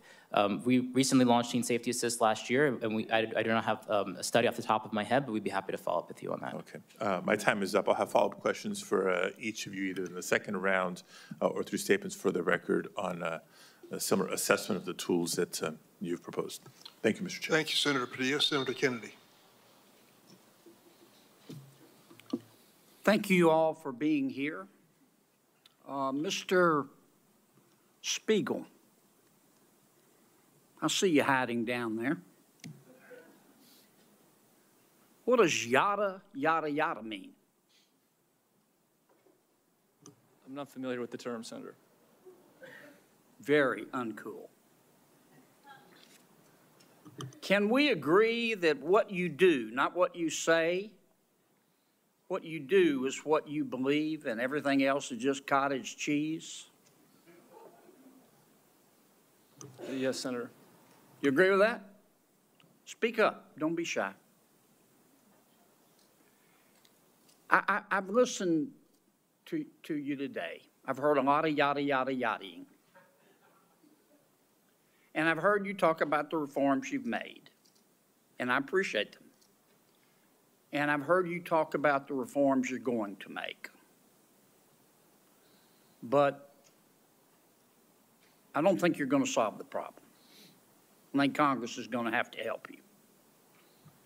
I think the reforms you're talking about to some extent are going to be like putting paint on rotten wood. And I'm not sure you're going to support this legislation. I'm not. The fact is that you and some of your internet colleagues who are not here are no longer, you're not companies, you're countries. You're very, very powerful. And you and some of your colleagues who are not here have blocked everything we have tried to do in terms of reasonable regulation. Everything from privacy to child exploitation. And In fact, we have a new definition of recession. A recession is when, we know we're in a recession when Google has to lay off 25 members of Congress. That's what we're down to. We're also down to this fact that your platforms are hurting children. I'm not saying they're not doing some good things, but they're hurting children. And I know how to count votes, and if this bill comes to the floor of the United States Senate, it will pass. What we're going to have to do, and I say this with all the respect I can muster, is convince my good friend Senator Schumer to go to Amazon, buy a SPAN online, and bring this bill to the Senate floor. And the House will then pass it. Now, that's one person's opinion. I may be wrong, but I doubt it. Mr. Zuckerberg, let me ask you a couple of questions. I might wax a little philosophical here. I have to hand it to you. You have convinced over 2 billion people to give up all of their personal information, every bit of it, in exchange for getting to see what their high school friends had for dinner Saturday night. That's pretty much your business model, isn't it? It's not how I would characterize it. I mean, we give people the ability to connect with the people they care about and to engage with the topics that they care about. And you take this information, this abundance of personal information, and then you develop algorithms to punch people's hot buttons, and steer to them information that punches their hot buttons again and again and again to keep them coming back and to keep them staying longer. And as a result, your users see only one side of an issue. And so, to some extent, your platform has become a killing field for the truth, hasn't it? I mean, Senator, I disagree with that characterization. You know, we build ranking and recommendations because people have a lot of friends and a lot of interests, and they want to make sure that they see the content that's relevant to them. We're trying to make a product that's useful to people and make our services as helpful as possible for people to connect with the people they care about and the interests they care about. But you don't show them both sides. You don't give them balanced information. You just keep punching their hot buttons, punching their hot buttons. You don't show them balanced information so people can discern the truth for themselves. And you rev them up so much that so often your platform and others becomes just cesspools of snark where nobody learns anything, don't they? Well, Senator, I disagree with that. I think people can engage in the things that they're interested in and learn quite a bit about those. We have done a handful of different experiments and things in the past around news and trying to show content on, you know, a diverse set of perspectives. I think that there's more that needs to be explored there, but I don't think that we can solve that by ourselves. One of the things that I saw... I'm sorry to cut you off, Mr. President, but I'm going to run out of time. Do you think your users really understand what they're giving to you, all their personal information, and how you process it and how you monetize it? Do you think people really understand? Senator, I think people understand the basic terms. I mean, I think that there's... I actually think that a lot of people overestimate how much information It's been a couple of years since we talked about this. Does your user agreement still suck? I'm not sure how to answer that, Senator. Can you still hide a dead body and all that legalese where nobody can find it? Senator, I'm not quite sure what you're referring to, but I think people get the basic deal of using these services. It's a free service. You're using it to connect with the people you care about. If you share something with people, other people will be able to see your information. It's inherently, if you're putting something out there to be shared publicly or with a private set of people, you're inherently putting it out there. So I think people get that basic part of how the service works. But Mr. Zuckerberg, you're in the foothills of creepy. You track people who aren't even Facebook users. You track your own people, your own users who are your product, even when they're not on Facebook. I'm going to land this plane pretty quickly, Mr. Chairman. I mean, it's creepy.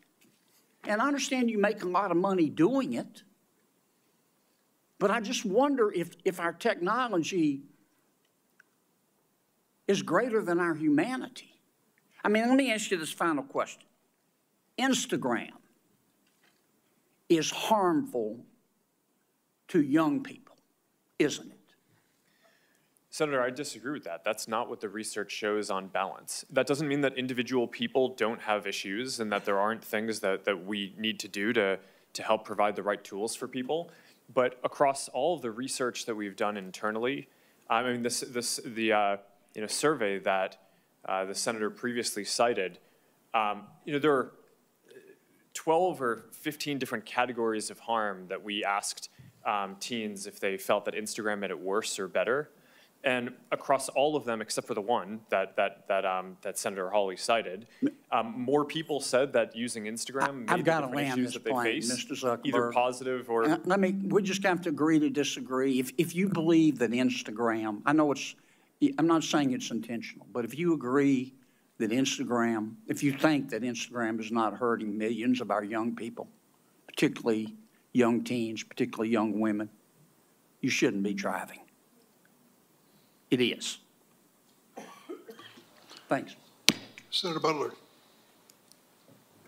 Thank you, Mr. Chair, and thank you to our panelists who've come to have an important conversation with us. Most importantly, I want to appreciate the families who have shown up to continue to be remarkable champions of your children and your loved ones, for being here, and in particular to California families that I was able to just talk to on the break, the families of Sammy Chapman from Los Angeles and Daniel Puerta from Santa Clarita. They are here today and are doing some incredible work to not just protect the memory and legacy of their boys, but the work that they're doing is going to protect my 9-year-old. And that is indeed why we're here. There are a couple questions that I want to ask some individuals. Let me start with a question for each of you. Mr. Citron, have you ever sat with a family and talked about their experience and what they need from your product? Yes or no? Yes, I have spoken with parents about how we can build tools to help them. Mr. Spiegel, have you sat with families and young people to talk about your products and what they need from your product? Yes, Senator. Mr. Shou?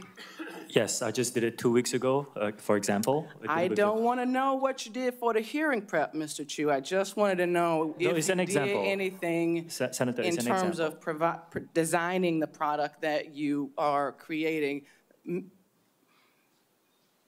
Mr. Zuckerberg, have you sat with parents and young people to talk about how you design product for your consumers? Yes, over the years I've had a lot of conversations with parents. You know, that's interesting, Mr. Zuckerberg, because we talked about this last night and you gave me a very different answer. I asked you this very question. Well, I told you that I didn't know what specific processes our company had. No, Mr. Zuckerberg, you said to me that you had not. I must have misspoke. I want to give you the room to misspeak, Mr. Zuckerberg, but I asked you this very question. I asked all of you this question, and you told me a very different answer when we spoke, but I won't belabor it. Can I, a number of you have talked about Ms. Yaccarino, have you talked to parents directly, young people, about designing your product? As a new leader of X, the answer is yes. I've spoken to them about the behavioral patterns because less than 1% of our users are in that age group, but yes, I have spoken to them. Thank you, ma'am. Mr. Spiegel, there are a number of parents whose children have been able to access illegal drugs on your platform. What do you say to those parents? Well, Senator, we are devastated that we cannot To the parents, what do you say to those parents, Mr. Spiegel? I'm so sorry that we have not been able to prevent these tragedies. We work very hard to block all search terms related to drugs from our platform. We proactively look for and detect drug-related content. We remove it from our platform, preserve it as evidence, and then we refer it to law enforcement for action. We've worked together with nonprofits and with families on education campaigns because the scale of the fentanyl epidemic is extraordinary. Over 100,000 people lost their lives last year, and we believe people need to know that one pill can kill. That campaign reached was viewed more than 260 million times on Snapchat. We also Mr. Spiegel, there are two fathers in this room who lost their sons. They're 16 years old. Their children were able to get those pills from Snapchat. I know that there are statistics, and I know that there are good efforts. None of those efforts are keeping our kids from getting access to those drugs on your platform. As a California company, all of you, I've talked with you about what it means to be a good neighbor and what California families and American families should be expecting from you. You owe them more than just a set of statistics, and I look forward to you showing up on all pieces of this legislation, all of you, showing up on all pieces of legislation to keep our children safe. Mr. Zuckerberg, I want to come back to you. I talked with you about being a parent to a young child who doesn't have a phone, is not on social media at all. And one of the things that I am deeply concerned with as a parent to a young Black girl is the utilization of filters on your platform that would suggest to young girls utilizing your platform the evidence that they are not good enough as they are. I want to ask more specifically and refer to some unredacted court documents that reveal that your own researchers concluded that these face filters that mimic plastic surgery negatively impact youth mental health indeed and well-being. Why should we believe that because that you're going to do more to protect young women and young girls when it is that you give them the tools to affirm the self-hate that is spewed across your platforms? Why is it that we should believe that you are committed to doing anything more to keep our children safe? Sorry, there's a lot to unpack there. There we is give a lot. people tools to express themselves in different ways. And people use face filters and different tools to make media and photos and videos that are fun or interesting across a lot of the different products that are Plastic surgery pens are good tools to express creativity. Senator, I'm not speaking to that. Skin lightening tools are tools Senator, to express creativity. This is the direct thing that I'm asking about. I'm not defending any specific one of those. I think that the ability to kind of filter and edit images is generally a useful tool for expression. For that specifically, I'm not familiar with the study that you're referring to, but we did make it so that we're not recommending this type of content to teens. I made no reference to a study, to court documents that revealed your knowledge of the impact of these types of filters on young people generally, young girls in particular. Senator, I disagree with that characterization. I think that there have been hypotheses. Court documents? I haven't seen any document that says okay, that, Mr. Zuckerberg, my time is up. I hope that you hear what is being offered to you and are prepared to step up and do better. I know this Senate committee is going to do our work to hold you to greater account. Thank you, Mr. Chair. Senator Tillis. Thank you, Mr. Chair. Thank you all for being here. I don't feel like I'm going to have an opportunity to ask a lot of questions, so I'm going to reserve the right to submit some for the record. But I have heard, we've had hearings like this before. I've been in the Senate for 9 years. I've heard hearings like this before. I've heard horrible stories about people who have died, committed suicide, been embarrassed. Every year, we have an annual flogging every year. And what materially has occurred over the last 9 years?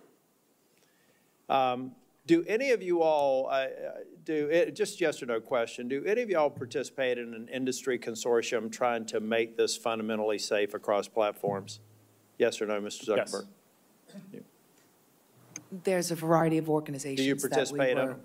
Which organizations? I should say, does anyone here not participate in an industry? I actually think it would be immoral for you all to consider it a strategic advantage to keep safe or to keep private something that would secure all these platforms to avoid this sort of problem. Do you all agree with that? That anybody that would be saying you want ours because ours is the safest and these haven't figured out the secret sauce, that you as an industry realize this is an existential threat to you all if we don't get it right, right? I mean, you've got to secure your platforms. You got to deal with this. Do you not have an inherent mandate to do this? Because it would seem to me if you don't, you're going to cease to exist.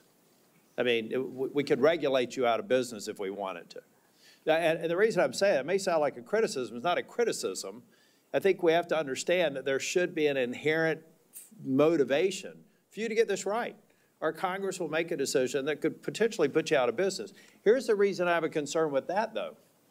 I just went on the internet while I was listening intently to all the other members speaking, and I found a dozen different platforms outside the United States, 10 of which are in China, 2 of which are in Russia.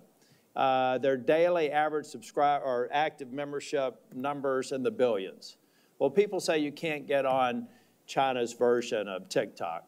It took me one quick search on my favorite search engine to find out exactly how I could get an account on this platform today.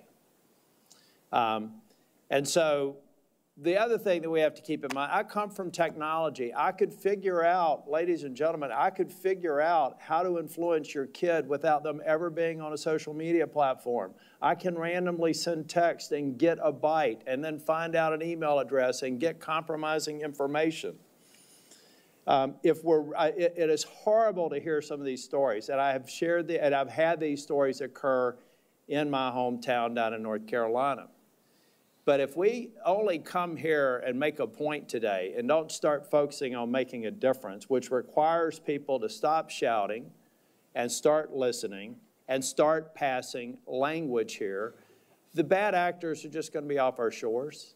I have another question for you all. How many people roughly, if you don't know the exact numbers, okay, roughly how many people do you have looking 24 hours a day at these horrible images? And just go real quick with an answer down the line and filtering it out. It's most of the 40,000 about people who work on safety and security. And again? We have 2,300 people all over the world. Okay. We have 40,000 trust and safety professionals around the world. We have approximately 2,000 people dedicated to trust and safety and content moderation.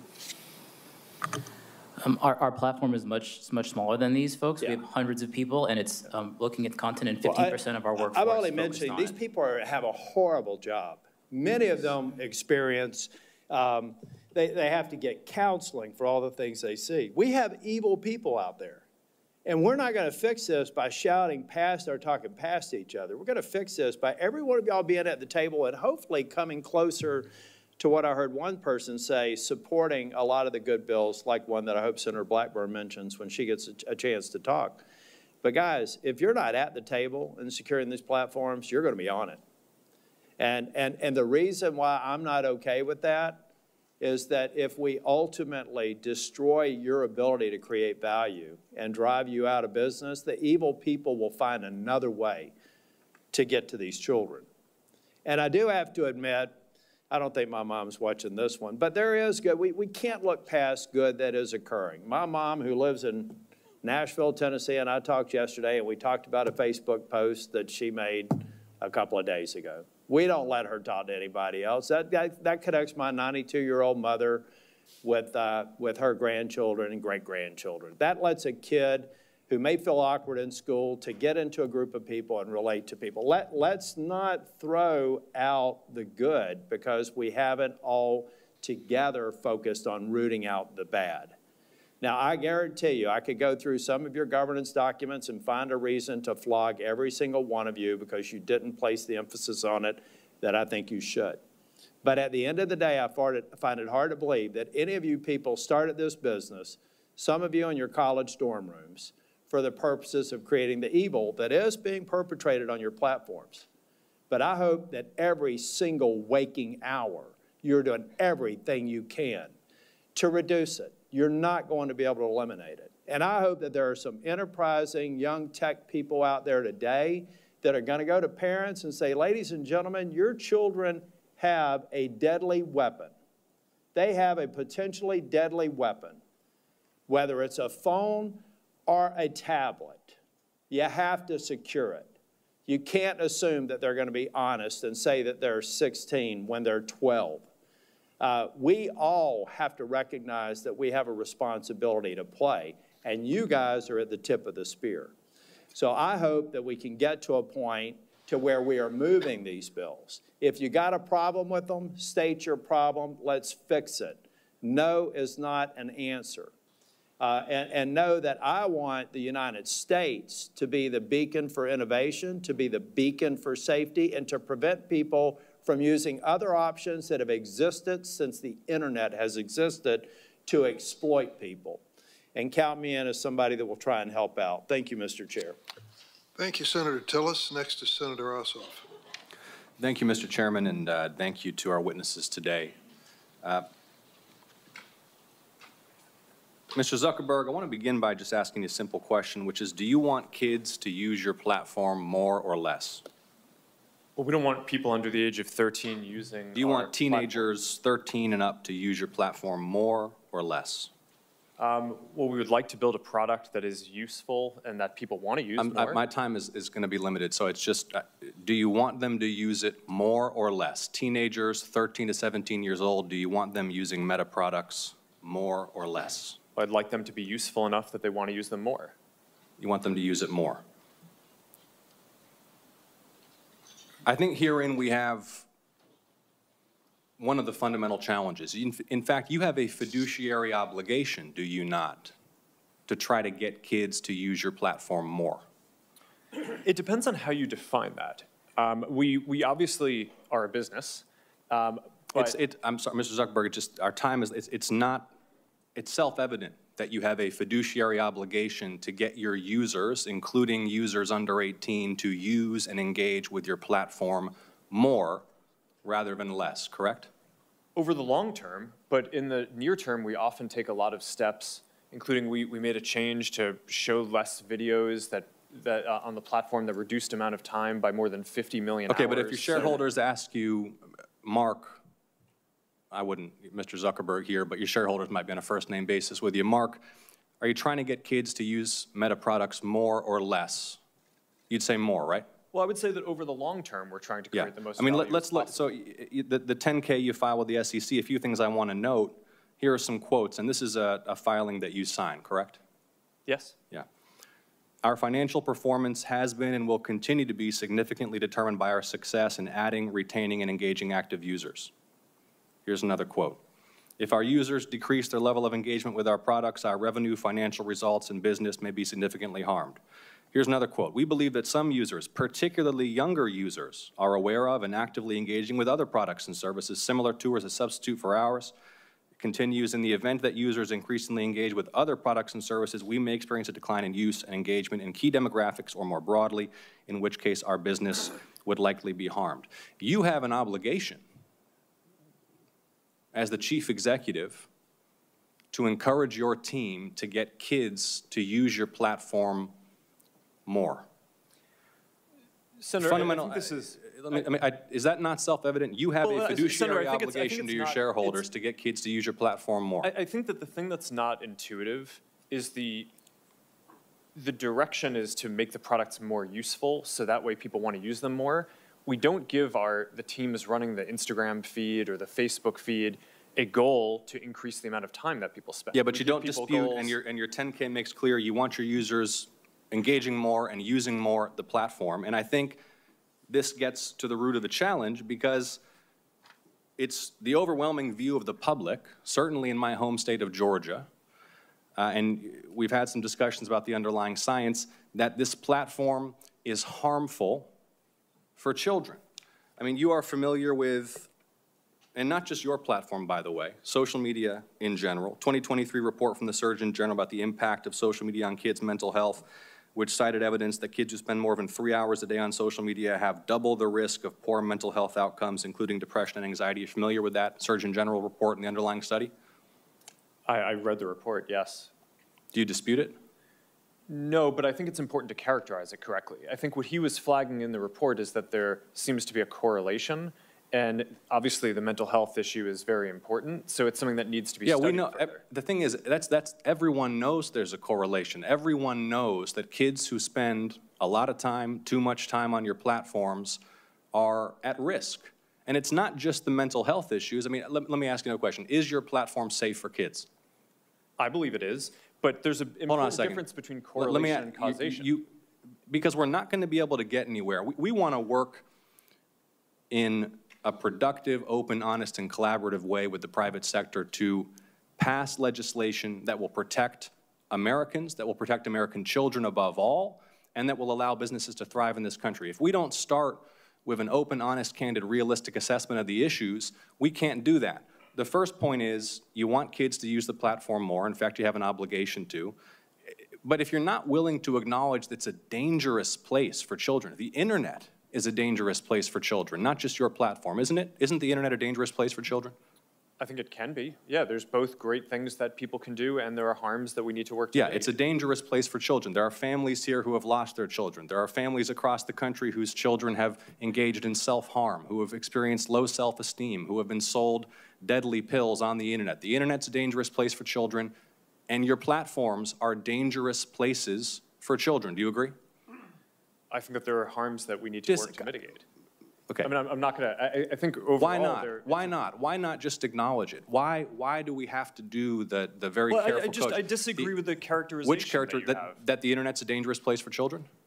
I think you're trying to characterize our products as inherently dangerous, and I think that... Inherent or not, your products are places where children can experience harm. They can experience harm to their mental health. They can be sold drugs. They can be preyed upon by predators. They're dangerous places. And yet, you have an obligation to promote the use of these platforms by children. And look, all I'm trying to suggest to you, Mr. Zuckerberg, and my time is running short, is that in order for you to succeed, you and your colleagues here, we have to acknowledge these basic truths. We have to be able to come before the American people, the American public, the people in my state of Georgia, and acknowledge the internet is dangerous, including your platforms. There are predators lurking. There are drugs being sold. There are harms to mental health that are taking a huge toll on kids' quality of life. And yet, you have this incentive, not just you, Mr. Zuckerberg, all of you have an incentive to boost, maximize use, utilization, and engagement. And that is where public policy has to step in to make sure that these platforms are safe for kids, so kids are not dying, so kids are not overdosing, so kids are not cutting themselves or killing themselves because they're spending all day scrolling instead of playing outside. And I appreciate all of you for your testimony. We will continue to engage as we develop this legislation. Thank you. Senator from Tennessee. Thank you, Mr. Chairman. Thank you to each of you for coming, and I know some of you had to be subpoenaed to get here, but we do appreciate that you all are here. Mr. Chew, I want to come to you first. We've heard that you're looking at putting a headquarters in Nashville and likewise in Silicon Valley and Seattle, and what you're going to find probably is that the welcome mat is not going to be rolled out for you in Nashville like it would be in California. There are a lot of people in Tennessee that are very concerned about the way TikTok is basically building dossiers on our kids. the way they are building those on their virtual you. And also that that information is held in China, in Beijing, as you responded to Senator Blumenthal and I last year in reference to that question. And we also know that a major music label yesterday said they were pulling all of their content off your site because of your issues on payment, on artificial intelligence, and because of the negative impact on our kids' mental health. So we will see how that progresses. Mr. Zuckerberg, I want to come to you. We have just had, Senator Blumenthal and I, of course, have had some internal documents and emails that have come our way. One of the things that really concerned me is that you referred to your young users in terms of their lifetime value of being roughly $270 per teenager. And each of you should be looking at these kids. Their T-shirts they're wearing today say, I'm worth more than $270. We've got some standing up in those T-shirts. Now, and some of the children from our state, some of the children, the parents that we have worked with, just to think, whether it is Becca Schmidt, David Malek, Sarah Flatt, Annalie Schote, would you say that life is only worth $270? What could possibly lead you? I mean, I listened to that. I know you're a dad. I'm a mom. I'm a grandmom. And how could you possibly even have that thought? It is astounding to me. And I think this is one of the reasons that states, 42 states, are now suing you because of features that they consider to be addictive that you are pushing forward. And in the emails that we've got from 2021 that go from August to November, there is the staff plan that is being discussed. And Antigone Davis, Nick Clegg, Sheryl Sandberg, Chris Cox, Alex Schultz, Adam Masseri are all on this chain of emails on the well-being plan. And then we get to one, Nick did email Mark for emphasis, to emphasize his support for the package, but it sounds like it lost out to various other pressures and priorities. See, this is what bothers us. Children are not your priority. Children are your product. Children you see as a way to make money. And children, protecting children in this virtual space, you made a conscious decision. Even though Nick Clegg and others were going through the process of saying, this is what we do. These documents are really illuminating, and it just shows me that growing this business, expanding your revenue, what you were going to put on those quarterly filings, that was the priority. The children were not. It's very clear. I want to talk with you about the pedophile ring because that came up earlier, and the Wall Street Journal reported on that. And one of the things that we found out was after that became evident, then you didn't take that content down. And it was content that showed that teens were for sale and were offering themselves to older men. And you didn't take it down because it didn't violate your community standards. Do you know how often a child is bought or sold for sex in this country? Every 2 minutes. Every 2 minutes, a child is bought or sold for sex. That's not my stat. That is a TBI stat. Now, finally, this content was taken down after a congressional staffer went to Meta's global head of safety. So would you please explain to me and to all these parents why explicit predatory content does not violate your platform's terms of service or your community standards? Sure, Senator. Let me try to address all of the things that you just said. It does violate our standards. We work very hard to take it down. Didn't take it down. We've reported, I think it's more than 26 million examples of this kind of content. Didn't take it down until a congressional staffer brought it up. It may be that in this case we made a mistake and missed something. I think you make a lot of mistakes. But we have leading teams that I want to talk more than with you about your Instagram creators program and about the push. We found out through these documents that you actually are pushing forward because you want to bring kids in early. You see these younger teenagers as valuable but an untapped audience, quoting from the emails, and suggesting teens are actually household influencers to bring their younger siblings into your platform, into Instagram. Now, how can you ensure that Instagram creators, your product, your program, does not facilitate illegal activities when you fail to remove content pertaining to the sale of minors? And it is happening once every 2 minutes in this country.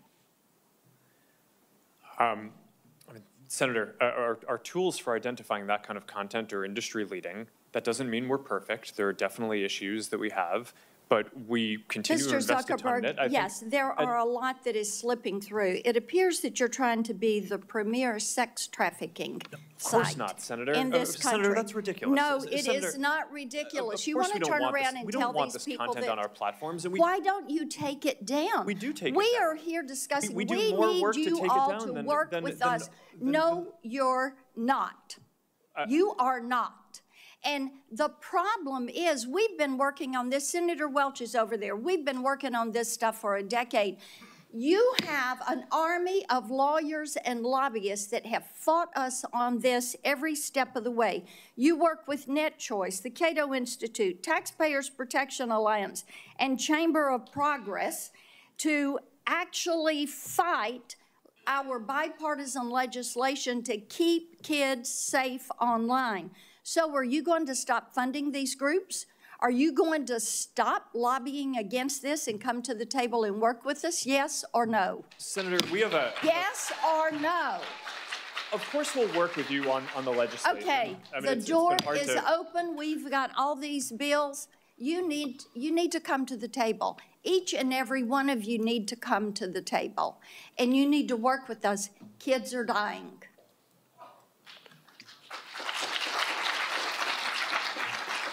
Senator Welch. I want to thank my colleague, Senator Blackburn, for her decade of work on this.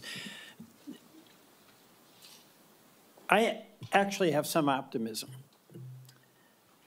There is a consensus today that didn't exist, say, 10 years ago, that there is a profound threat to children, to mental health, to safety. There's not a dispute. That was in debate before. That's a starting point.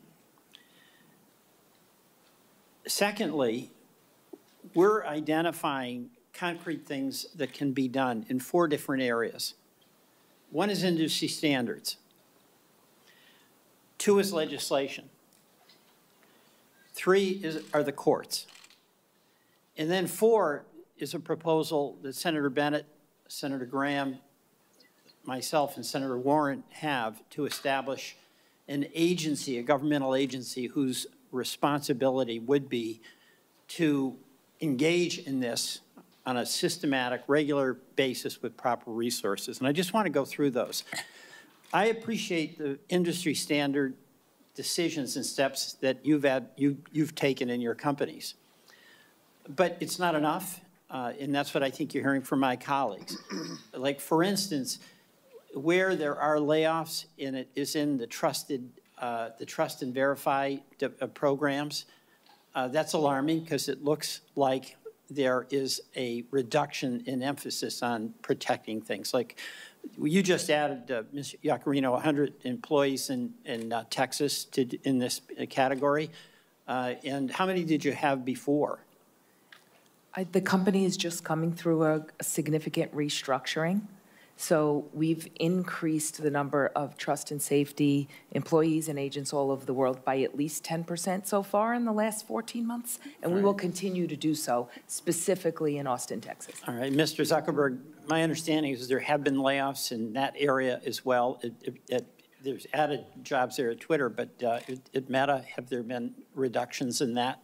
There have been across the board, not really focused on that area. I think our investment is relatively consistent over the last couple of years. We invested almost $5 billion in this work last year, and I think this year will be on the same order of magnitude. All right. And another question that's come up is when, to the horror of a user of any of your platforms, somebody has an image on there that's very compromising, often of a sexual nature.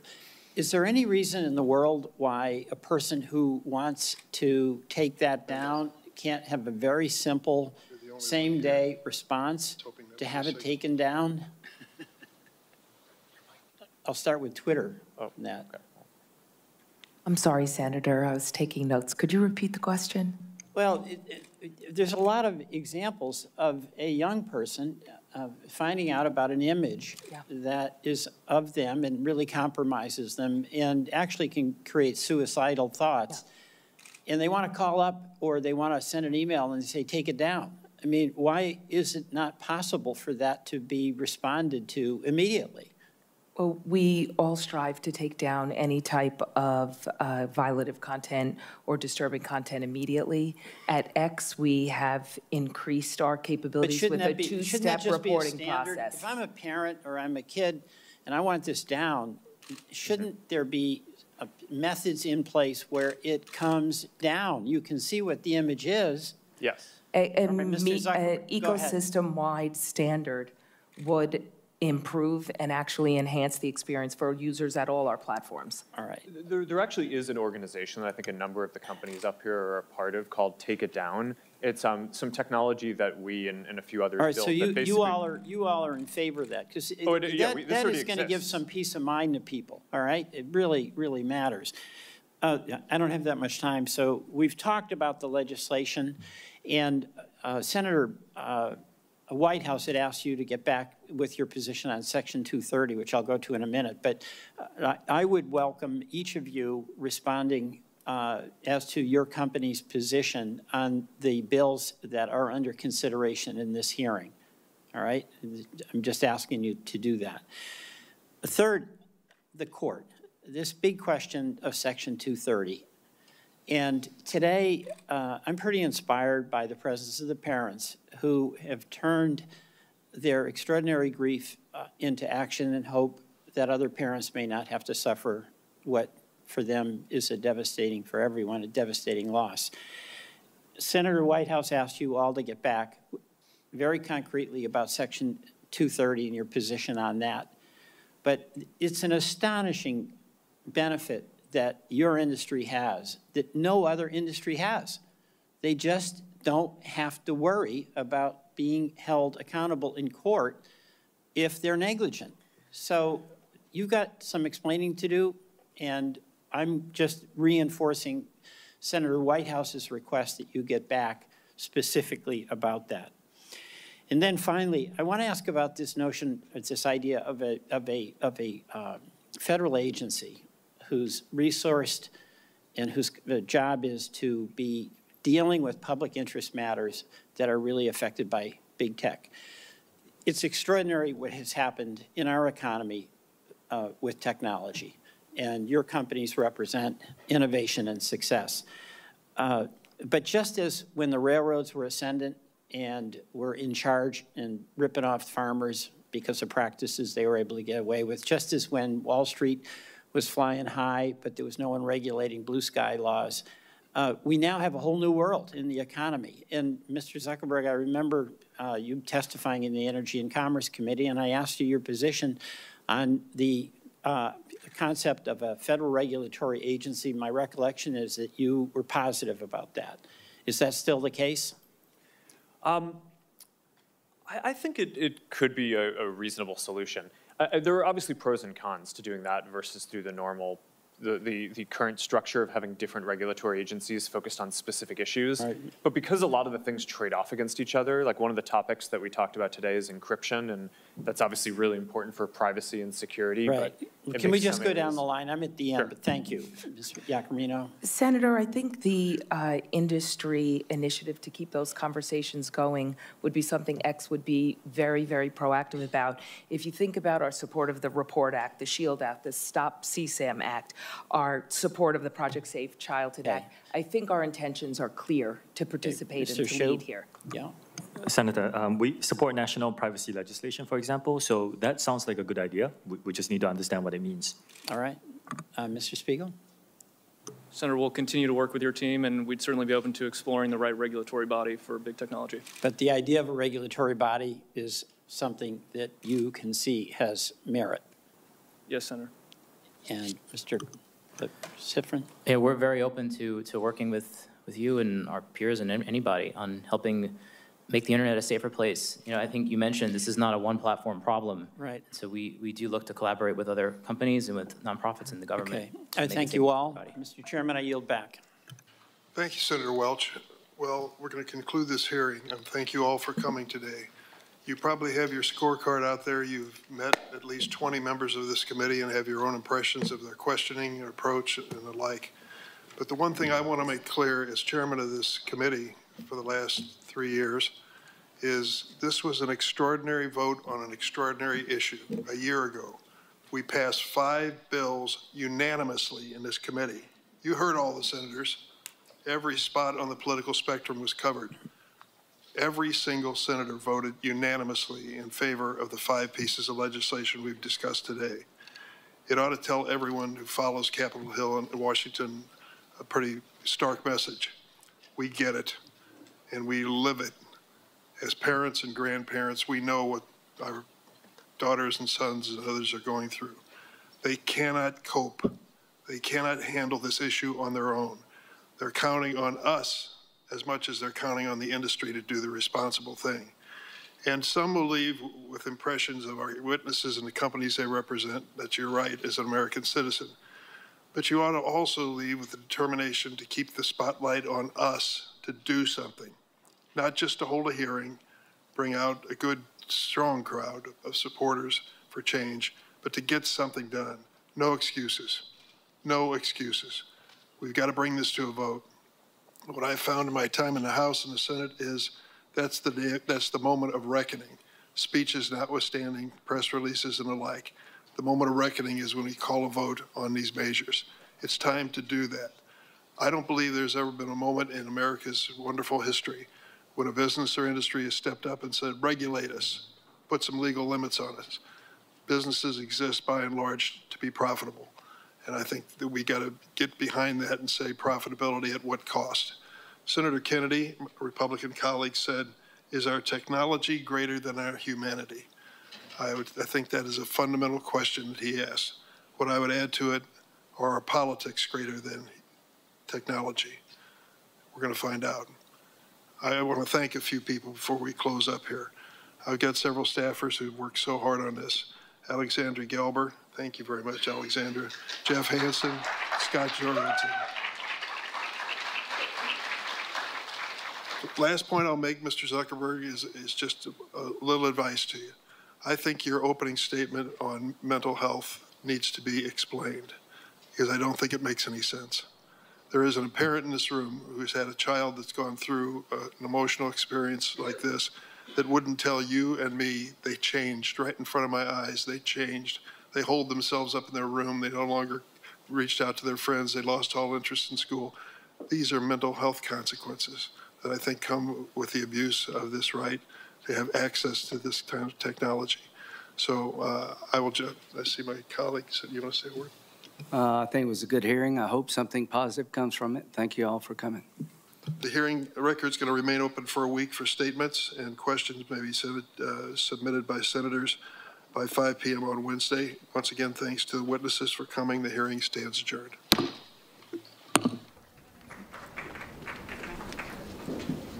keep a path here, folks. Good. Thank you. Watch your step here. Watch your step here.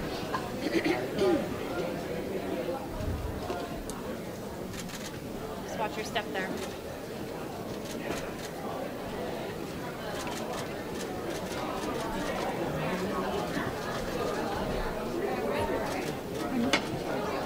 Watch your step there.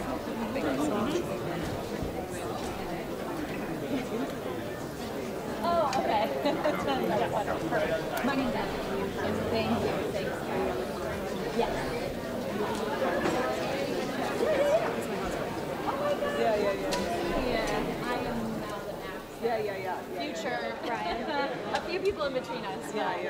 That's too funny. I wouldn't, just in case they're holding me.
Sorry.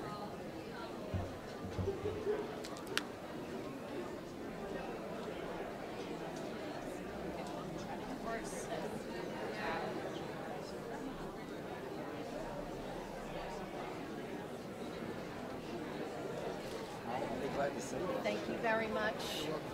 Good job. Good job. Hopefully this is Great. Please get it together.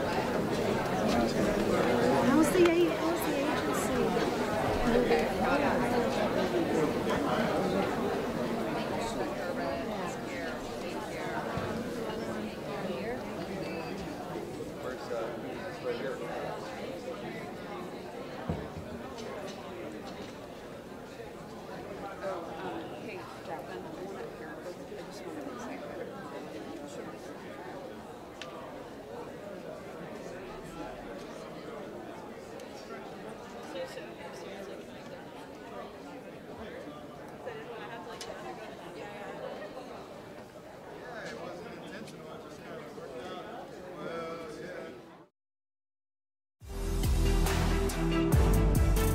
Since 1979, in partnership with the cable industry, C-SPAN has provided complete